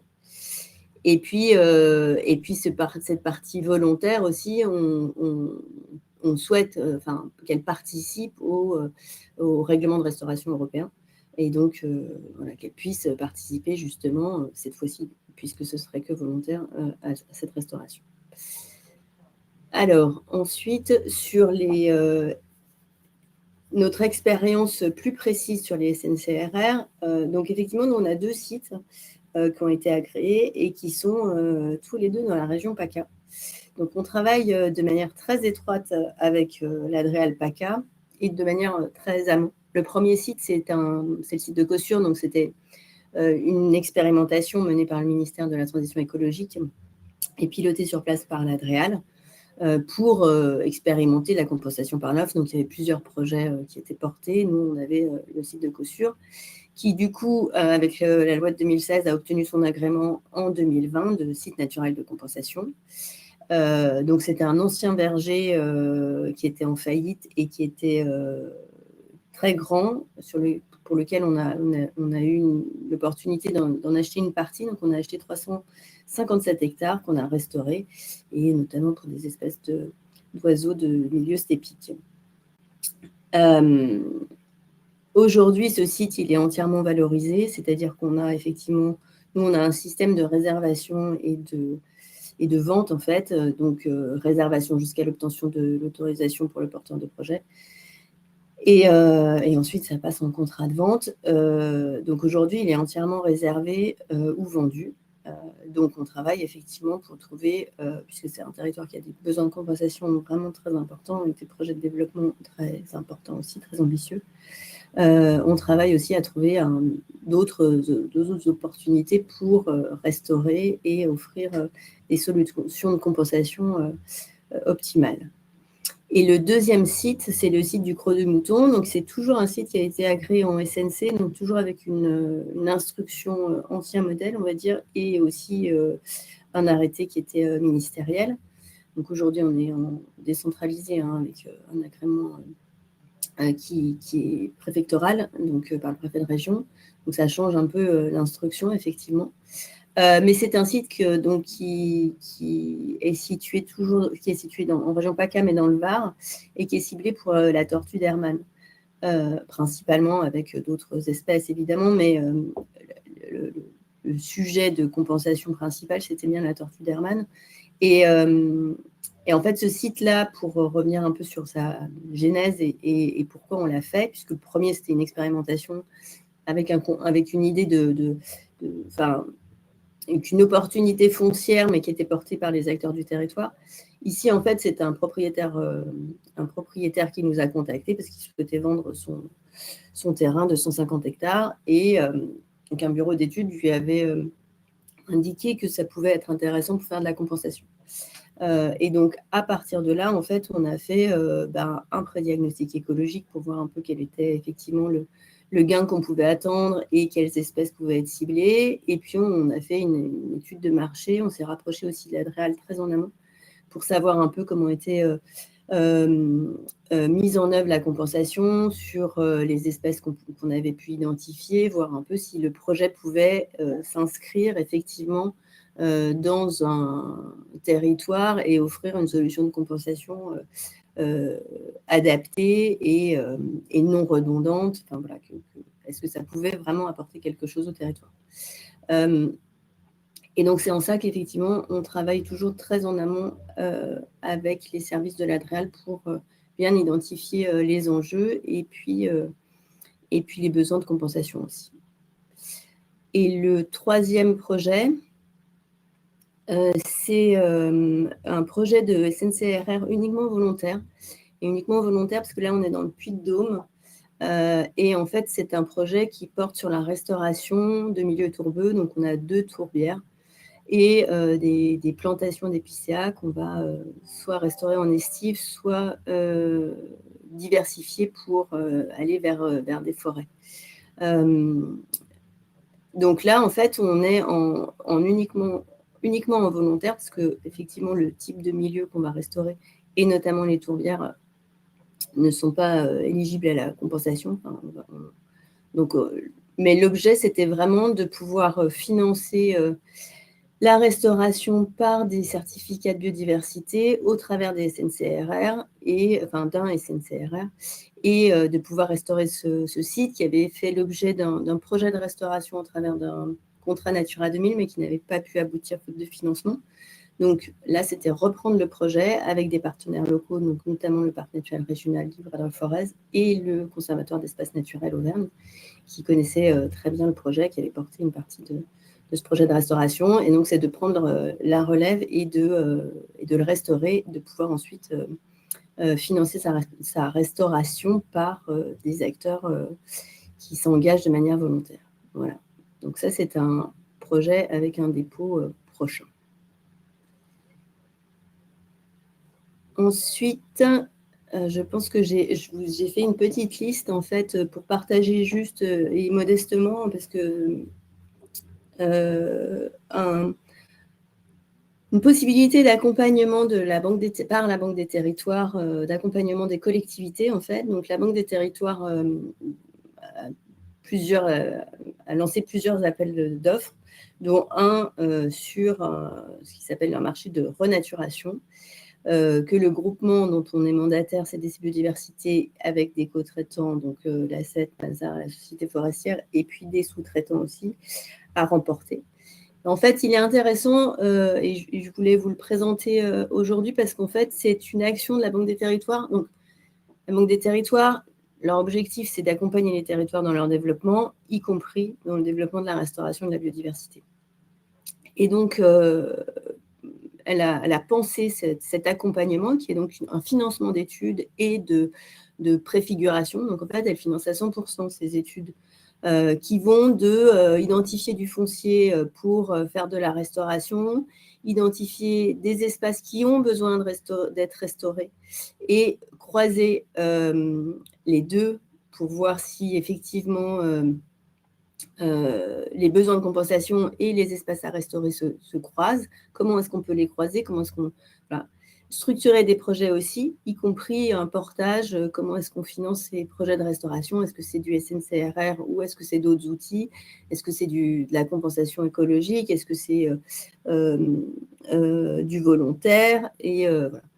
Et en fait, pour la Caisse des dépôts, c'est effectivement pouvoir participer à cette première étape d'ingénierie, en fait, et de mobilisation qui permet au territoire d'avoir des éléments plus précis sur les caractères, aux collectivités d'avoir des éléments plus précis sur leur territoire, mais sur ce volet-là, parce qu'effectivement, ils connaissent très bien leur territoire, mais sur par exemple, des besoins de compensation, les qualifier sur un horizon 10 ans, ça nécessite quand même un petit peu de travail. Et donc, ça permet, cet accompagnement-là permet de le faire, permet aussi de faire des pré-diagnostics sur des sites qui pourraient être intéressants, d'identifier des zones où il faut faire des veilles foncières, par exemple, pour essayer de les sécuriser. Et puis ensuite, pour la Banque des territoires, c'est de pouvoir participer au financement, justement, de ces projets de restauration, soit par des investissements, soit par des prêts. Voilà. Donc, ce marché, si on passe sur la diapo suivante, je me souviens plus ce qu'il y a sur la diapo suivante. À part, j'attends, hop, ça va arriver. Il est mobilisable, en tout cas ce que je peux vous dire, c'est qu'il est mobilisable partout en France, donc on a déjà mené un certain nombre d'études, mais ça ce sera la cartographie qui viendra après. En fait, il est mobilisable sur un certain nombre de thématiques, mais très larges, donc l'eau, la forêt, milieu naturel, enfin voilà, même les projets urbains, et que c'est vraiment sur l'ensemble de la mise en œuvre éviter, réduire, compenser qui s'applique en fait, puisqu'on arrive sur des études de caractérisation et donc aussi évitement, de réduction un tout petit peu moins quand même, mais aussi compensation. Et sur la slide suivante, en fait, vous avez une cartographie avec l'ensemble des projets qui sont en cours, qui ont été réalisés ou qui vont arriver, et vous verrez qu'en fait, on a des projets, la Banque des territoires a financé des études sur l'ensemble du territoire, métropolitain en tout cas, pour l'instant. Après, on a aussi un projet dans le Pacifique, effectivement. Mais voilà, on a un projet en Corse, on a des projets un petit peu partout, dans le Grand Est aussi, on en a. Et donc, en fait, le principe, c'est que c'est un marché qui s'adresse aux collectivités. Donc, en fait, il suffit de se rapprocher soit de la Banque des territoires et du local de l'étape, soit de l'agence CDC Biodiversité, puisqu'on est mandataire du groupement et qu'on peut faire aussi le lien. Voilà. Et ensuite, pour passer sur un partage, on va dire, de notre expérience et un peu de simplement, alors, mais c'est effectivement très modestement sur nous, les points d'attention qu'on a quand on monte un SNCRR et vous les partagez simplement puisqu'on a un petit peu d'expérience, même si elle est loin d'être très importante. Le premier point d'attention, il a été mentionné, c'est la sécurisation du foncier. Donc, c'est bien s'assurer d'avoir la maîtrise du foncier sur au moins la durée du SNCRR et aussi penser au devenir du site post-agrément. Parce qu'en fait, comme on a quand même une garantie, on doit fournir une garantie de maintien du gain ou tout au moins de maintien de la vocation écologique du site. En fait, il faut bien se projeter au-delà de l'agrément. L'ancrage territorial, alors je ne vais pas apporter beaucoup plus que ce qui a été dit précédemment là, dans la présentation précédente. Je pense qu'on voyait très très bien l'importance de cet ancrage. Nous, on va le voir du coup en tant qu'opérateur privé plutôt sur bien y ait une bonne adéquation entre les besoins de compensation et la restauration qu'on va proposer. Donc là, typiquement, j'ai illustré en fait avec le projet du Creux du Mouton à Sainte-Maxime, en fait, les besoins de compensation sur la tortue d'Hermann, c'était très important, ils sont toujours très importants, malgré les actions d'évitement et de réduction, parce que c'est une espèce qui est en danger, mais qui est néanmoins relativement présente et qui est souvent impactée, au moins ponctuellement, ou son habitat, si elle est par des projets d'aménagement, même des petits projets d'aménagement. Donc ça, pour nous, ça permettait d'apporter une solution sur 150 hectares. Donc là, on avait une population aussi de tortues qui était présente, mais qui n'était pas en capacité de se développer. Donc, on permettait de restaurer les conditions de son développement et de son maintien sur le site. Donc là, on a une bonne adéquation entre les besoins de compensation et la restauration qu'on propose. Ensuite, on est sur une espèce, même si c'est une espèce emblématique, et qu'effectivement, elle était un peu espèce parapluie, c'est quand même une espèce qui est effectivement soumise à de nombreuses et multiples menaces, qui ne sont pas que des aménagements. Donc, c'est intéressant aussi de travailler sur la restauration, des actions de compensation qui permettent de maintenir des populations et qui vont essayer d'avoir non seulement une non-perte nette, mais aussi un gain pour l'espèce, en fait. Ensuite, on fait attention, effectivement, de travailler avec des experts locaux et des acteurs locaux, que ce soit les collectivités, les gestionnaires de milieux naturels. Là, typiquement, on a travaillé, alors j'ai mis l'exemple de l'association qui s'occupe des tortues de la Soptom, mais aussi la communauté de communes, puisque l'une des menaces principales sur la tortue, c'est la menace incendie. Donc, on a travaillé avec la communauté de communes qui est la responsabilité de la lutte incendie pour comprendre effectivement avec eux quels étaient les enjeux sur le territoire, comment est-ce que nous, on pouvait s'inscrire pour avoir des actions qui qui participent à la protection de la tortue, mais qui s'inscrivent aussi dans ce programme. On a travaillé aussi avec l'animateur du PNA, Tortue d'Hermann, voilà, enfin, s'inscrire vraiment dans un projet pour avoir toute la dimension locale, on va dire. Et puis, on a associé, effectivement, mais je l'ai déjà dit, la DREAL dès les phases amont, parce que c'est vraiment important d'avoir des échanges, de partager, effectivement, le projet pour voir si et on est les seuls à considérer qu'il répond à des besoins ou si, effectivement, c'est un élément qui est partagé et du coup que le projet a toute sa place. Alors, sur la diapo suivante, d'un point de vue plus pratique sur la préparation vraiment de la demande d'agrément et du projet en lui-même, il y a une grille d'analyse du potentiel écologique qui est demandée dans le dossier d'agrément. Et en fait, cette grille, nous, ce qu'on conseillerait, en fait, c'est de l'utiliser très en amont et puis de la réutiliser au fur et à mesure que le projet se définit, parce qu'elle porte beaucoup de guides sur à la fois le choix du site, la nature des travaux qu'on veut mener, les espèces cibles, la méthode de gain. Enfin, voilà, elle est vraiment très complète, donc elle est vraiment intéressante et utile à chaque étape.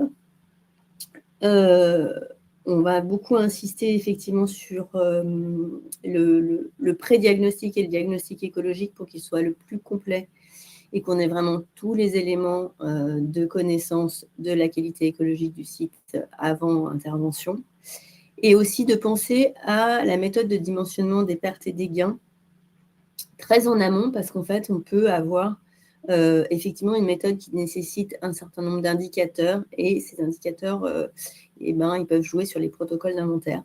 Voilà, il faut essayer on conseillerait, en tout cas, nous, c'est ce qu'on essaye de faire, de réfléchir à cette méthode de dimensionnement, parce qu'il n'y a pas de méthode, hormis pour les zones humides, mais sinon, il n'y a pas de méthode nationale. D'y réfléchir assez en amont, voilà, pour peut-être orienter ou compléter des diagnostics avec certains indicateurs. Après, sur la partie action, effectivement, comme on s'engage au travers d'un agrément, on s'engage, alors l'État s'engage quand même, mais nous aussi, on s'engage sur un gain. Donc, de travailler sur la robustesse des mesures, sur les vraies menaces, ce qui va permettre en fait d'avoir du gain vraiment, de réfléchir, parce qu'en fait l'engagement sur le gain, on travaille sur la nature, donc effectivement il y a quand même un certain nombre d'aléas, d'imprévus, mais néanmoins du coup là pour le coup il faut dimensionner et planifier ce gain, donc il faut effectivement travailler le plus possible sur les principales menaces et sur des actions dont on connaît la robustesse. Donc nous, on avait par exemple la restauration de l'habitat de la tortue d'Hermann, alors avec du débroussaillage et puis aussi la création de refuges en fait. Mais on a aussi dû relâcher d'individus d'élevage pour renforcer la population par exemple. On a beaucoup travaillé sur le risque incendie. On a aussi beaucoup travaillé sur le fait que notre débroussaillage, on est sur un milieu qui est relativement collineux, donc avec des pentes parfois importantes, et donc qui aurait pu être sujet à de l'érosion. Donc on a mis en œuvre des actions pour éviter justement cette érosion. Voilà, c'est d'avoir un projet très complet et très pragmatique pour limiter les surprises de restauration. Et enfin, sur le volet financier, en fait, c'est pareil, c'est un peu comme pour le diagnostic écologique, en fait, c'est d'avoir une idée quand même très tôt du projet de restauration pour faire des préchiffrages et puis affiner au fur et à mesure pour vérifier effectivement et voir ce qu'il est possible de faire en termes de restauration pour que ça reste un coût financier pour des aménageurs qui auraient besoin de compensation qui rentrent dans leur capacité financière et qui soient conformes effectivement à ce qui se fait un peu à la demande, en tout cas qu'on soit un peu dans le même ordre de grandeur. Et enfin, de rendre visible l'offre, parce qu'effectivement, une fois qu'on a l'agrément, faut-il encore que les aménageurs soient bien au courant de cette possibilité. Et ça, c'est plutôt effectivement de travailler avec les bureaux d'études qui font les dossiers réglementaires, enfin, pas que, hein, évidemment, mais ça, c'est quand même important qu'en tout cas, ils aient connaissance de cette offre et puis de ce qui peut être composé sur le site. Voilà, c'était notre petit partage de notre expérience. Merci beaucoup, Caroline, pour cette présentation très claire. On a un tout petit peu de temps pour une question. Donc, je l'ai sélectionnée par rapport au prix des unités de compensation de restauration de renaturation. Est-ce que ces UCRR peut-il s'avérer bloquant à la vente? Si oui, comment évaluer ce prix au mieux? Et comment rendre les UCRR compétitives avec des solutions de compensation à la demande? Alors, le prix de l'UCRR, nous, et je pense que c'est la même chose à peu près pour tous les projets et tous les SNCRR, enfin les autres SNCRR, en fait, il est basé sur le coût du foncier, de la restauration, de la gestion, du reporting, en fait, de ce que ça coûte de mener à bien le projet, ramener à une unité, soit une unité de gain, nous on fait une unité de gain, mais aussi ramener à une unité de surface. Donc en fait, c'est un coût. C'est pas un prix, c'est combien ça coûte de le faire en intégrant tout ce que ça nous coûte, nous, de restaurer. Et c'est pour ça que je disais qu'on essaye d'avoir des préchiffrages en amont pour être sûr qu'on est à peu près que c'est un coût qui est acceptable. Alors oui, ça peut être bloquant. En réalité, ça a beaucoup été sur le premier site sur Cossure, parce que malheureusement, on avait quand même des aménageurs qui n'avaient pas l'habitude d'avoir un chiffrage de la compensation aussi robuste, on va dire, sur le long terme. Donc là, tout d'un coup, le prix du CRR, c'est quand même la compensation pour au moins 30 ans. Donc, c'est le prix de la compensation globale. Et donc, ça faisait un petit choc. Donc, ça a été bloquant. En réalité, souvent quand même, l'avantage du SNCRR, c'est la mutualisation. Et si ça demande des capacités financières importantes, parce qu'il faut avoir la maîtrise foncière du site, et il faut aussi engager les travaux de restauration avant d'avoir vendu et encaissé donc la première UC. Donc, il faut effectivement quand même avoir un peu d'argent, enfin un peu de capacité. En revanche, pour l'acquéreur, en fait, on mutualise quand même sur une surface plus importante des reportings, des suivis. Enfin, on a une économie d'échelle qui fait que quand même, par rapport aux gains qu'on a, et malgré le fait qu'on a une procédure en plus, parce que la procédure d'agrément, elle prend du temps, elle nécessite aussi un investissement. C'est pas gratuit non plus de faire un dossier d'agrément, une demande d'agrément. On arrive quand même à des coûts qui, pour moi, sont moins importants que sur de la compensation à la demande, à gain équivalent. C'est toujours pareil, en fait. Après, il faut comparer les choses comparables, c'est-à-dire que si on est sur la même qualité de gain ou si on veut avoir le même gain, peut-être que sur la compensation à la demande, il y aura une surface plus importante. Et donc, en fait, le prix à l'hectare restauré ne peut pas vraiment être comparé. Il faut vraiment prendre en compte, si on faisait une compensation à la demande et qu'on intègre tous les coûts, c'est-à-dire la recherche foncière pour trouver la compensation, la sécurisation foncière et la gestion pendant 30 ans, la restauration et la gestion pendant 30 ans. Moi, je pense que le SNCRR est plus économique pour le porteur de projet. Super. Merci beaucoup, Caroline, pour ce retour d'expérience. Donc, nous finissons maintenant ce webinaire par une séquence de présentation par la DREAL Grand Est, la région Grand Est et l'OFB, qui vont vous présenter les modalités d'accompagnement qui vous seront proposées afin de favoriser l'émergence de ce dispositif sur nos territoires. Je laisse donc la parole à Monsieur Lebrun. Bonjour à toutes et à tous. Peut-être passer à la diapo suivante, oui. Donc, vous l'avez compris, un site naturel de compensation, de restauration, de renaturation se construit et s'ancre dans un territoire. Il doit répondre à un projet, à des projets, des aménagements, des opérations qui vont être réalisées sur le territoire, vont générer des impacts sur l'environnement et la biodiversité, impacts qui devront être compensés après avoir été, bien entendu, évités et réduits autant que possible. C'est important, c'est le préalable, je le rappelle. Et donc, il y a un enjeu à identifier en amont les projets qui seront connus ou les projets potentiels. On a souvent rappelé la question de la proximité fonctionnelle des compensations qui vont devoir être mises en œuvre. Donc, il y a nécessité de savoir si effectivement autour du futur site SNC2R, on aura bien des projets qui permettront d'y trouver leur compensation. Le site répond également à un besoin identifié de restauration, de renaturation sur des parcelles au sein du territoire qui va accueillir ce site, avec la perspective de travaux qui vont générer des gains écologiques sur ces parcelles et qui vont être évalués par rapport à un état initial et un potentiel d'amélioration qui sera caractérisé.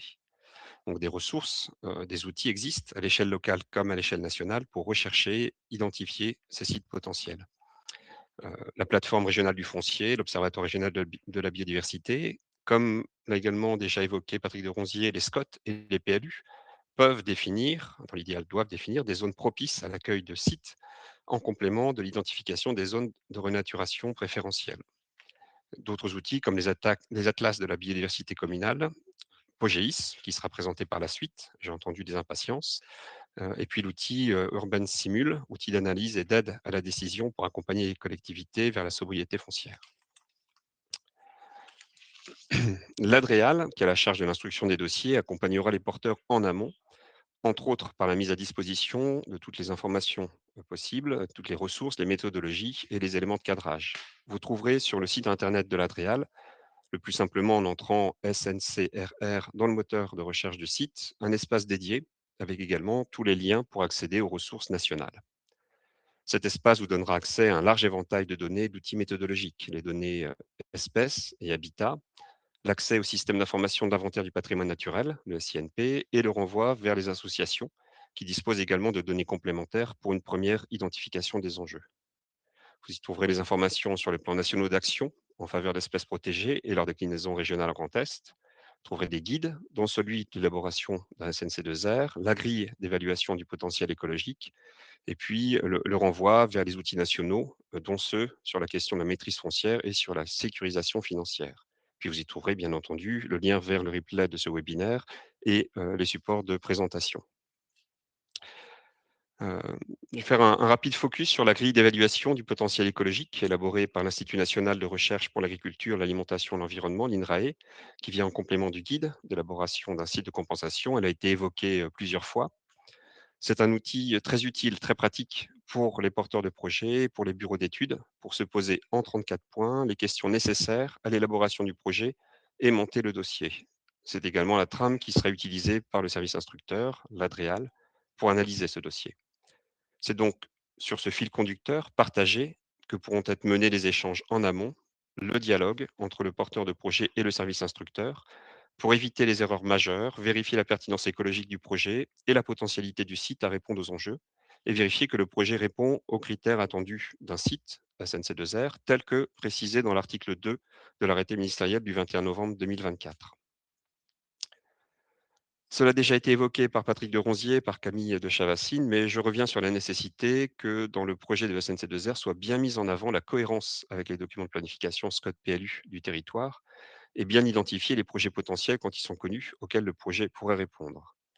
De même, l'état initial doit être réalisé, issu de données disponibles, évoquées précédemment, mais devant très probablement être complété par des inventaires supplémentaires 4 saisons, essentiellement. Sur la base de cet état initial, un potentiel de gain écologique sera évalué, une trajectoire définie avec les travaux et opérations de renaturation et de restauration qui permettront de définir les unités de compensation. Ce sont des éléments qui seront rappelés systématiquement lors des premiers échanges et tout au long du partenariat avec un porteur de projet et vérifiés, bien entendu, par la suite. Bien entendu, la structure porteuse du SNC2R doit également démontrer ses capacités techniques et financières à porter le projet. Ça a été, ça aussi, évoqué plusieurs fois. Deux exemples, le GIP Seine-et-Yvelines, la CDC Biodiversité vous ont été présentés, d'autres ont été abordés. Donc, de nombreuses modalités pratiques, vous l'avez compris, sont possibles pour monter une structure porteuse d'un SNC2R. Tous les retours d'expérience que nous pourrons retenir seront valorisés et largement partagés. La demande d'agrément du SNC2R se fait aussi via un portail national qui est dédié. Le site commence, après cet agrément, le site commence alors sa vie. Il est porté par un opérateur dans le cadre de l'organisation mise en place avec des travaux de renaturation, de restauration, la vente d'unités, mais également la gestion et l'entretien du site tout au long de sa vie. Il est suivi par un comité qui, lui, est prévu et décrit dans le dossier de demande. Il est présidé par le préfet de région et il est présenté à ce comité annuellement l'avancement des travaux et les ventes d'unités de compensation. Le site n'est cependant pas figé, ça a été évoqué aussi par Patrick de Ronzier. Les unités de compensation qui n'ont pas été vendues peuvent connaître des évolutions pour les adapter les travaux ou intégrer de nouveaux enjeux. Merci pour votre attention. Merci Monsieur Lebrun. Je laisse donc la parole à Benoît Grandmougin pour l'accompagnement proposé par la région Grand Est. Bonjour à tous. Merci pour votre participation. L'idée, effectivement, c'est d'illustrer en quelques slides l'accompagnement de la région. Alors, plusieurs volets. Comment? Est-ce que vous m'entendez bien? Oui, c'est bon, on vous entend. OK. Inscrire la démarche de la région dans le cadre du travail sur le SRADET notamment et la mise en œuvre du zéro artificialisation nette pour indiquer qu'on a cet enjeu-là à la fois de combiner compensation foncière et compensation écologique.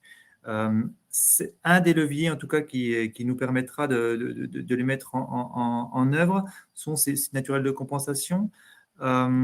Pour identifier les secteurs d'intérêt ou les secteurs à enjeu fort en matière d'environnement sur sa commune, sur son intercommunalité ou sur son périmètre département, un outil a été développé dans le cadre du projet LIFE Biodivest, qui s'appelle BiodivMap Grand Est, qui permet aussi d'identifier en tout cas les secteurs à enjeu et qui est alimenté régulièrement, et notamment les nouvelles cartographies de trames vertes et bleues annexées au SRADET seront également versées, en tout cas, sur cet outil BiodivMap. Vous indiquez dans la diapo suivante que l'accompagnement de la région se veut principalement pour essayer d'anticiper et de mutualiser les besoins des différents aménageurs ou de porteurs de projets de restauration, de renaturation, sur la région. Et du coup, pour faire émerger des offres, parce que un des enjeux, je pense que là, les premières temps de ce webinaire-là ont bien permis d'expliquer ce qu'était un SNCRR. Tout l'enjeu, c'est d'en sortir, et d'en sortir en grand test. Et pour l'instant, voilà, ça va être un des enjeux, d'identifier des sites et des porteurs volontaires. Pour cela, on est en train de travailler à un accompagnement sous forme d'appel à manifestation d'intérêt qui pourrait être voté par nos élus en juin 2026, qui vise à accompagner l'émergence de ces sites naturels de compensation en Grand Est, avec notamment un appui qui devra être adapté. Adapté, dans certains cas, c'est des besoins en données, dans d'autres cas, ce sera des besoins plus humains, d'autres financiers ou des mises en relation entre acteurs d'un même site naturel de compensation, afin de réaliser des pré-diagnostics d'opportunité, d'identifier est-ce que oui ou non, tel site ou tel projet peut s'avérer être opportun et réaliser les premières démarches, en tout cas, de construction du dossier de site naturel de compensation. Et c'est l'enjeu, en tout cas, de cet accompagnement qui est envisagé à partir de juin. Pour cela, et c'est le support suivant, on a un des enjeux, c'est d'identifier des territoires et des porteurs potentiels pilotes, qui peuvent être des collectivités, des associations, des entreprises. Et certains d'entre vous voilà, nous ont déjà contacté, identifié qu'il y a un intérêt parce qu'un projet d'envergure sur le territoire, parce qu'une ancienne carrière à renaturer, parce qu'une friche industrielle avec un potentiel fort de restauration ou de renaturation. Et ça nous semble important de pouvoir les identifier, les cartographier, et de pouvoir vous accompagner au mieux sur cette évolution. Alors avec bien sûr des conditions qui sont sur la gauche du support, qui indiquent justement qu'on a cet enjeu effectivement de maîtrise foncière par la structure concernée. Mais après, avec aussi une attention de la région, de s'assurer qu'on est bien sur des territoires sans mise sous cloche, où on a bien une exploitation en tout cas durable, qui soit agricole, forestière, de pisciculture pour certaines zones humides, qui peut s'avérer compatible avec ces objectifs des sites naturels de compensation, avec un enjeu aussi de rémunération, en tout cas des services rendus par ces valorisations économiques de ces surfaces. Avec du coup un inventaire, une identification des premiers sites. Certains pourront être des sites naturels de compensation, d'autres n'iront peut-être pas jusqu'au bout de la démarche SNCRR. Pour autant, tout l'enjeu pour la région, c'est de pouvoir les accompagner, y compris via des compensations peut-être plus simples, ou des accompagnements via des appels à projets, les AMI filières ou tram vert et bleu. Le troisième support, c'est plutôt les éléments qui sont factuels. Pour vous dire qu'en vue de la construction de cette AMI, on lance cet appel à candidature. Cet appel à candidature de territoire volontaire d'ici le 3 mai, où vous retrouverez sur le support le lien vers un petit questionnaire pour que vous puissiez les uns les autres vous manifester si vous êtes intéressés pour rentrer dans cette démarche-là, et ainsi que l'adresse de connexion. L'idée étant d'être facilitateur et d'accompagner les territoires, les collectivités, les associations, les entreprises qui pourraient être intéressées pour rentrer dans cette démarche et pour inciter en tout cas cette mise en lien. L'objectif serait d'identifier 10 à 12 territoires pilotes en Grand Est, qui nous permettraient de calibrer le besoin technique, humain, financier, d'accompagnement pour élaborer ces SNCRR, et qui pourront ensuite être matérialisés par cet appel à manifestation d'intérêt qui serait enclenché juste avant l'été.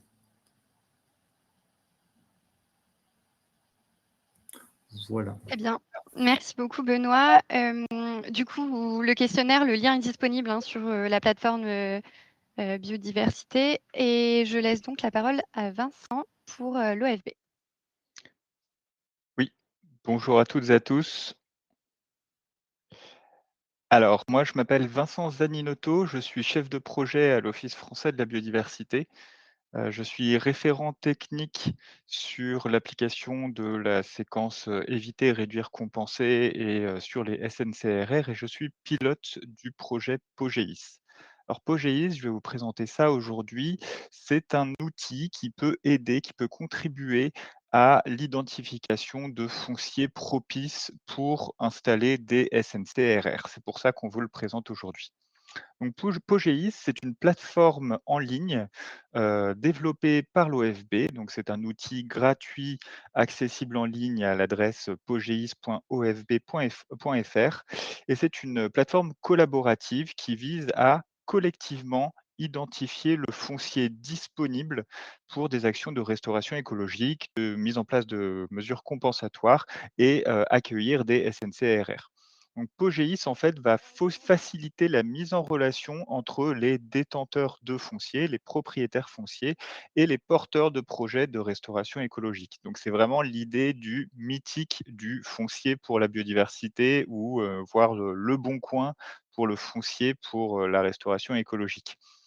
Et l'avantage de Pogeis, c'est que l'outil va automatiquement caractériser en première approche les enjeux écologiques d'un terrain et sa marge de progrès pour la biodiversité. Donc je le rappelle, pour mettre en place des mesures compensatoires, pour mettre en place des SNCRR, il faut privilégier le fait de s'installer sur du foncier dégradé en termes de biodiversité et le fait de sélectionner du foncier qui porte une marge de progrès pour la biodiversité, ce qu'on appelle aussi un potentiel de gain écologique, ça va permettre de créer du gain et de justifier de l'additionnalité écologique. Diapo suivante. Alors, Pogeis, c'est un outil qui est alimenté sur la base du volontariat par les propriétaires fonciers. Donc, les propriétaires fonciers vont avoir la possibilité d'ajouter leur terrain, d'identifier leur terrain dans Pogeis, donc soit en traçant les contours de leur terrain directement sur une interface géographique, soit en important des fichiers de type SIG. Et à partir de là, Pogeis va aller piocher dans les bases de données publiques et nationales sur des données d'urbanisme et d'environnement et va automatiquement récupérer des données pour tout rassembler dans un unique document, une fiche de synthèse qui est consultable et modifiable par le propriétaire du terrain. À partir de là, le propriétaire du terrain va avoir la possibilité de publier cette information, de diffuser cette information via Pogeis afin de signaler le terrain comme disponible pour accueillir des actions de restauration écologique. Donc il y a plusieurs niveaux de confidentialité pour cette publication et à partir du moment où le site est publié, donc où il va y avoir d'autres utilisateurs de Pogeis qui vont avoir la possibilité d'identifier les terrains qui ont été ajoutés et leurs informations. Donc, par exemple, ça peut être le grand public, ça peut être les administrations publiques qui vont pouvoir consulter les sites. On a un profil, qualifié d'expert écologue qui va avoir la possibilité d'enrichir, les fiches, issues de Pogeis en y ajoutant des informations d'ordre scientifique, naturaliste et les porteurs de projets vont avoir la possibilité de consulter les sites disponibles, éventuellement de contacter le propriétaire pour ensuite développer un projet de restauration écologique et éventuellement contractualiser. Mais Pogeis, ça sert vraiment, à la mise en relation initiale. Donc, pour pouvoir faire toutes ces actions sur Pogeis, il y a différents profils utilisateurs avec différents droits. En tant qu'utilisateur non connecté, vous avez la possibilité de consulter tous les sites qui ont été publiés pour le grand public et pour avoir davantage de droits, il va falloir créer un compte, et à partir du moment où vous créez un compte personnel d'utilisateur standard, vous avez ensuite la possibilité d'obtenir des droits supplémentaires en vous rattachant à des structures de type administration publique ou de type, des structures, qui peuvent correspondre à des associations, à des entreprises, à des institutions qui vont avoir la capacité d'identifier du terrain, donc de rajouter du terrain dans Pogeis ou à l'inverse de chercher du foncier, dans Pogeis dans une démarche de prospection foncière. Diapo suivante. Alors voilà, là, c'est juste pour vous montrer, à quoi ça ressemble. Donc Pogeis, c'est d'ores et déjà accessible, hein. Vous avez une page d'accueil avec une interface de recherche, par, localité géographique. Suivant. Vous avez une interface cartographique qui vous permet de rechercher les sites, publiés. Suivant. Donc là, c'est quand on zoome un peu plus, on va avoir accès aux différentes, parcelles, aux différents terrains qui sont identifiés dans POGEIS, donc qui peuvent dépasser la simple parcelle cadastrale. Et si vous cliquez dessus, ouais, c'est bon, suivant. Et si vous cliquez, sur les terrains qui sont identifiés dans POGEI, vous allez avoir accès à la page descriptive de ces terrains, donc qui vont vous donner toutes les informations disponibles, ainsi que des images et la fameuse fiche de synthèse qui réunit toutes les données qui ont été récupérées automatiquement par POGEIS et également les données qui ont été renseignées manuellement dans un formulaire par le propriétaire du terrain. Suivant. Alors, dans cette fiche de synthèse, vous allez trouver des informations, comme je disais, qui ont été récupérées de façon automatique dans les bases de données. Ce sont des données relatives à l'urbanisme, au cadastre, au zonage dans les documents d'urbanisme, à l'occupation des sols, aux enjeux liés au milieu aquatique, les enjeux de conservation et de protection des milieux aquatiques, l'identification des éventuelles mesures compensatoires préexistantes sur la zone ou à proximité. Donc attention, le but, c'est d'éviter de faire un millefeuille de compensation les unes sur les autres, ce qui n'est pas autorisé. Les données relatives aux espaces protégés et les espaces à enjeu sur le site ou à proximité. Et donc tout ça, c'est amené à être complété au fur et à mesure, par, les nouvelles, bases de avec le développement de nouvelles bases de données nationales, notamment en ce qui concerne les zones humides et les espèces protégées et les habitats d'intérêt, communautaire. Et POGEIS va permettre également de, calculer un indicateur qu'on a développé à l'OFB qui s'appelle le PGE, le potentiel de gain écologique. Donc c'est un indicateur composite, donc composé de sous-indicateurs et qui permettent de donner une idée de la marge de progrès pour la biodiversité sur ce terrain.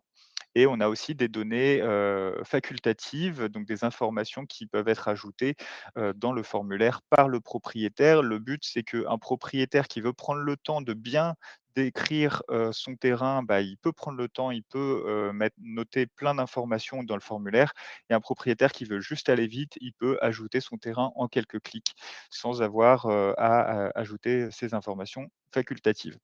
Donc toutes ces informations dans la fiche de synthèse, elles vont permettre notamment de prioriser certains sites pour des actions de compensation ou des installations de SNCRR par rapport à d'autres. Elles vont permettre d'avoir une idée en première approche des enjeux, de l'intérêt d'un terrain, mais elle ne se substitue pas du tout à un diagnostic, naturaliste ou à un état initial de l'environnement dans le cadre, d'une, procédure, administrative.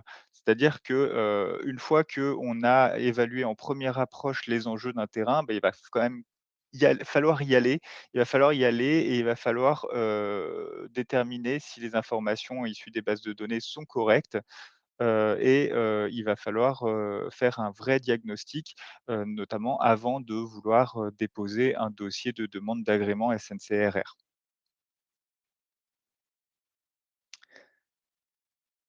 Alors, je vois une question, hein, tout de suite. POGEIS n'est pas encore disponible pour les outre-mer. On est limité à la France hexagonale pour l'instant parce que les bases de données qu'on utilise ne sont pas encore toutes disponibles pour les outre-mer. Donc POGEIS, c'est un outil collaboratif qui se remplit sur la base du volontariat, donc il ne sera pleinement utile que s'il est vivant et notamment si les propriétaires fonciers, prennent le temps de le remplir. Alors au départ, du déploiement de POGEIS, l'été dernier, on l'a tout de même alimenté, pour ne pas partir de 0, on l'a tout de même alimenté avec des sites issus de la base de données Cartofriche du CEREMA. Donc nous avons une convention de coopération avec le CEREMA pour travailler sur POGEIS. Donc on l'a alimenté avec 3 500 friches, mais par la suite, le but, c'est vraiment de le faire vivre, d'inciter les propriétaires publics, privés à identifier leur terrain. Pour eux, l'avantage, c'est éventuellement de valoriser, des terrains qui sont délaissés à travers des actions de renaturation, de restauration écologique.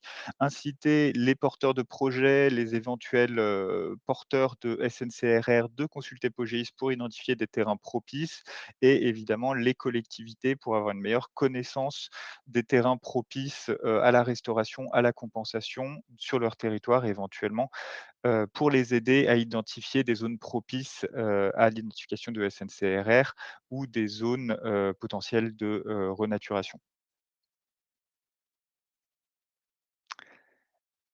Et donc, dernier oui, voilà.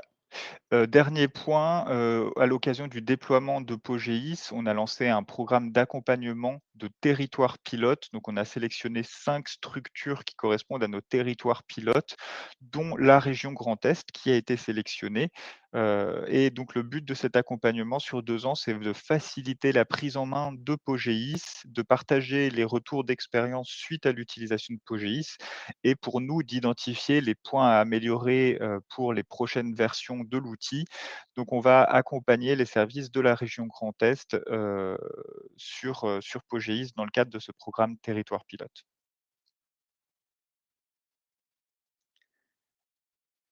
Donc je vous remercie. Je vous ai mis quelques liens, puisque vous aurez le PowerPoint pour aller en savoir plus sur Pogeis. Donc, hésitez pas à visiter, la page pogeis.ofb.fr et on a aussi plusieurs ressources qui vous expliquent le fonctionnement de l'outil et les différentes méthodes, sous-jacentes puisque ce sont entièrement des méthodes libres, et accessibles. Merci à toutes et à tous. Merci Vincent pour votre présentation. Donc, je tiens donc à remercier chaleureusement les intervenants et les participants pour votre participation active et je laisse la main à Christophe Lebrun de la GREAL Grand Est pour conclure ce webinaire. Merci. À nouveau, il me revient de remercier, vous remercier tous et toutes pour votre participation. Bien entendu, remercier les intervenants aujourd'hui qui nous ont apporté un certain nombre de témoignages et d'explications sur les SNC2R. Merci bien entendu au Conseil régional avec lequel nous avons organisé ce webinaire. Nous espérons qu'il vous a permis de mieux appréhender la finalité et les opportunités qui sont offertes par cet outil et que ça vous aura incité à vous en emparer. Comme vous l'avez compris, le Conseil régional, l'Adréal seront à vos côtés pour vous accompagner dans vos réflexions, vos travaux, pour faire émerger et pour élaborer vos projets de SNC2R. J'ai bien noté que d'autres partenaires se sont également manifestés ce matin pour accompagner ces projets. Bien entendu, nous travaillons aussi en relation avec les autres services, les DDT, l'OFB et même au-delà du collectif biodiversité régionale. Je tiens également à remercier le conseil régional pour son engagement et puis le projet d'AMI que Benoît Grandmougin a évoqué et qui doit aider à l'émergence de territoires pilotes et à la massification pardon, des projets. Nous vous proposerons prochainement un nouveau webinaire pour rentrer plus en détail, de façon plus opérationnelle dans le sujet, entre autres sur les outils tels que Pogeis et puis la grille d'évaluation de la pertinence écologique des sites potentiels à CNC2R.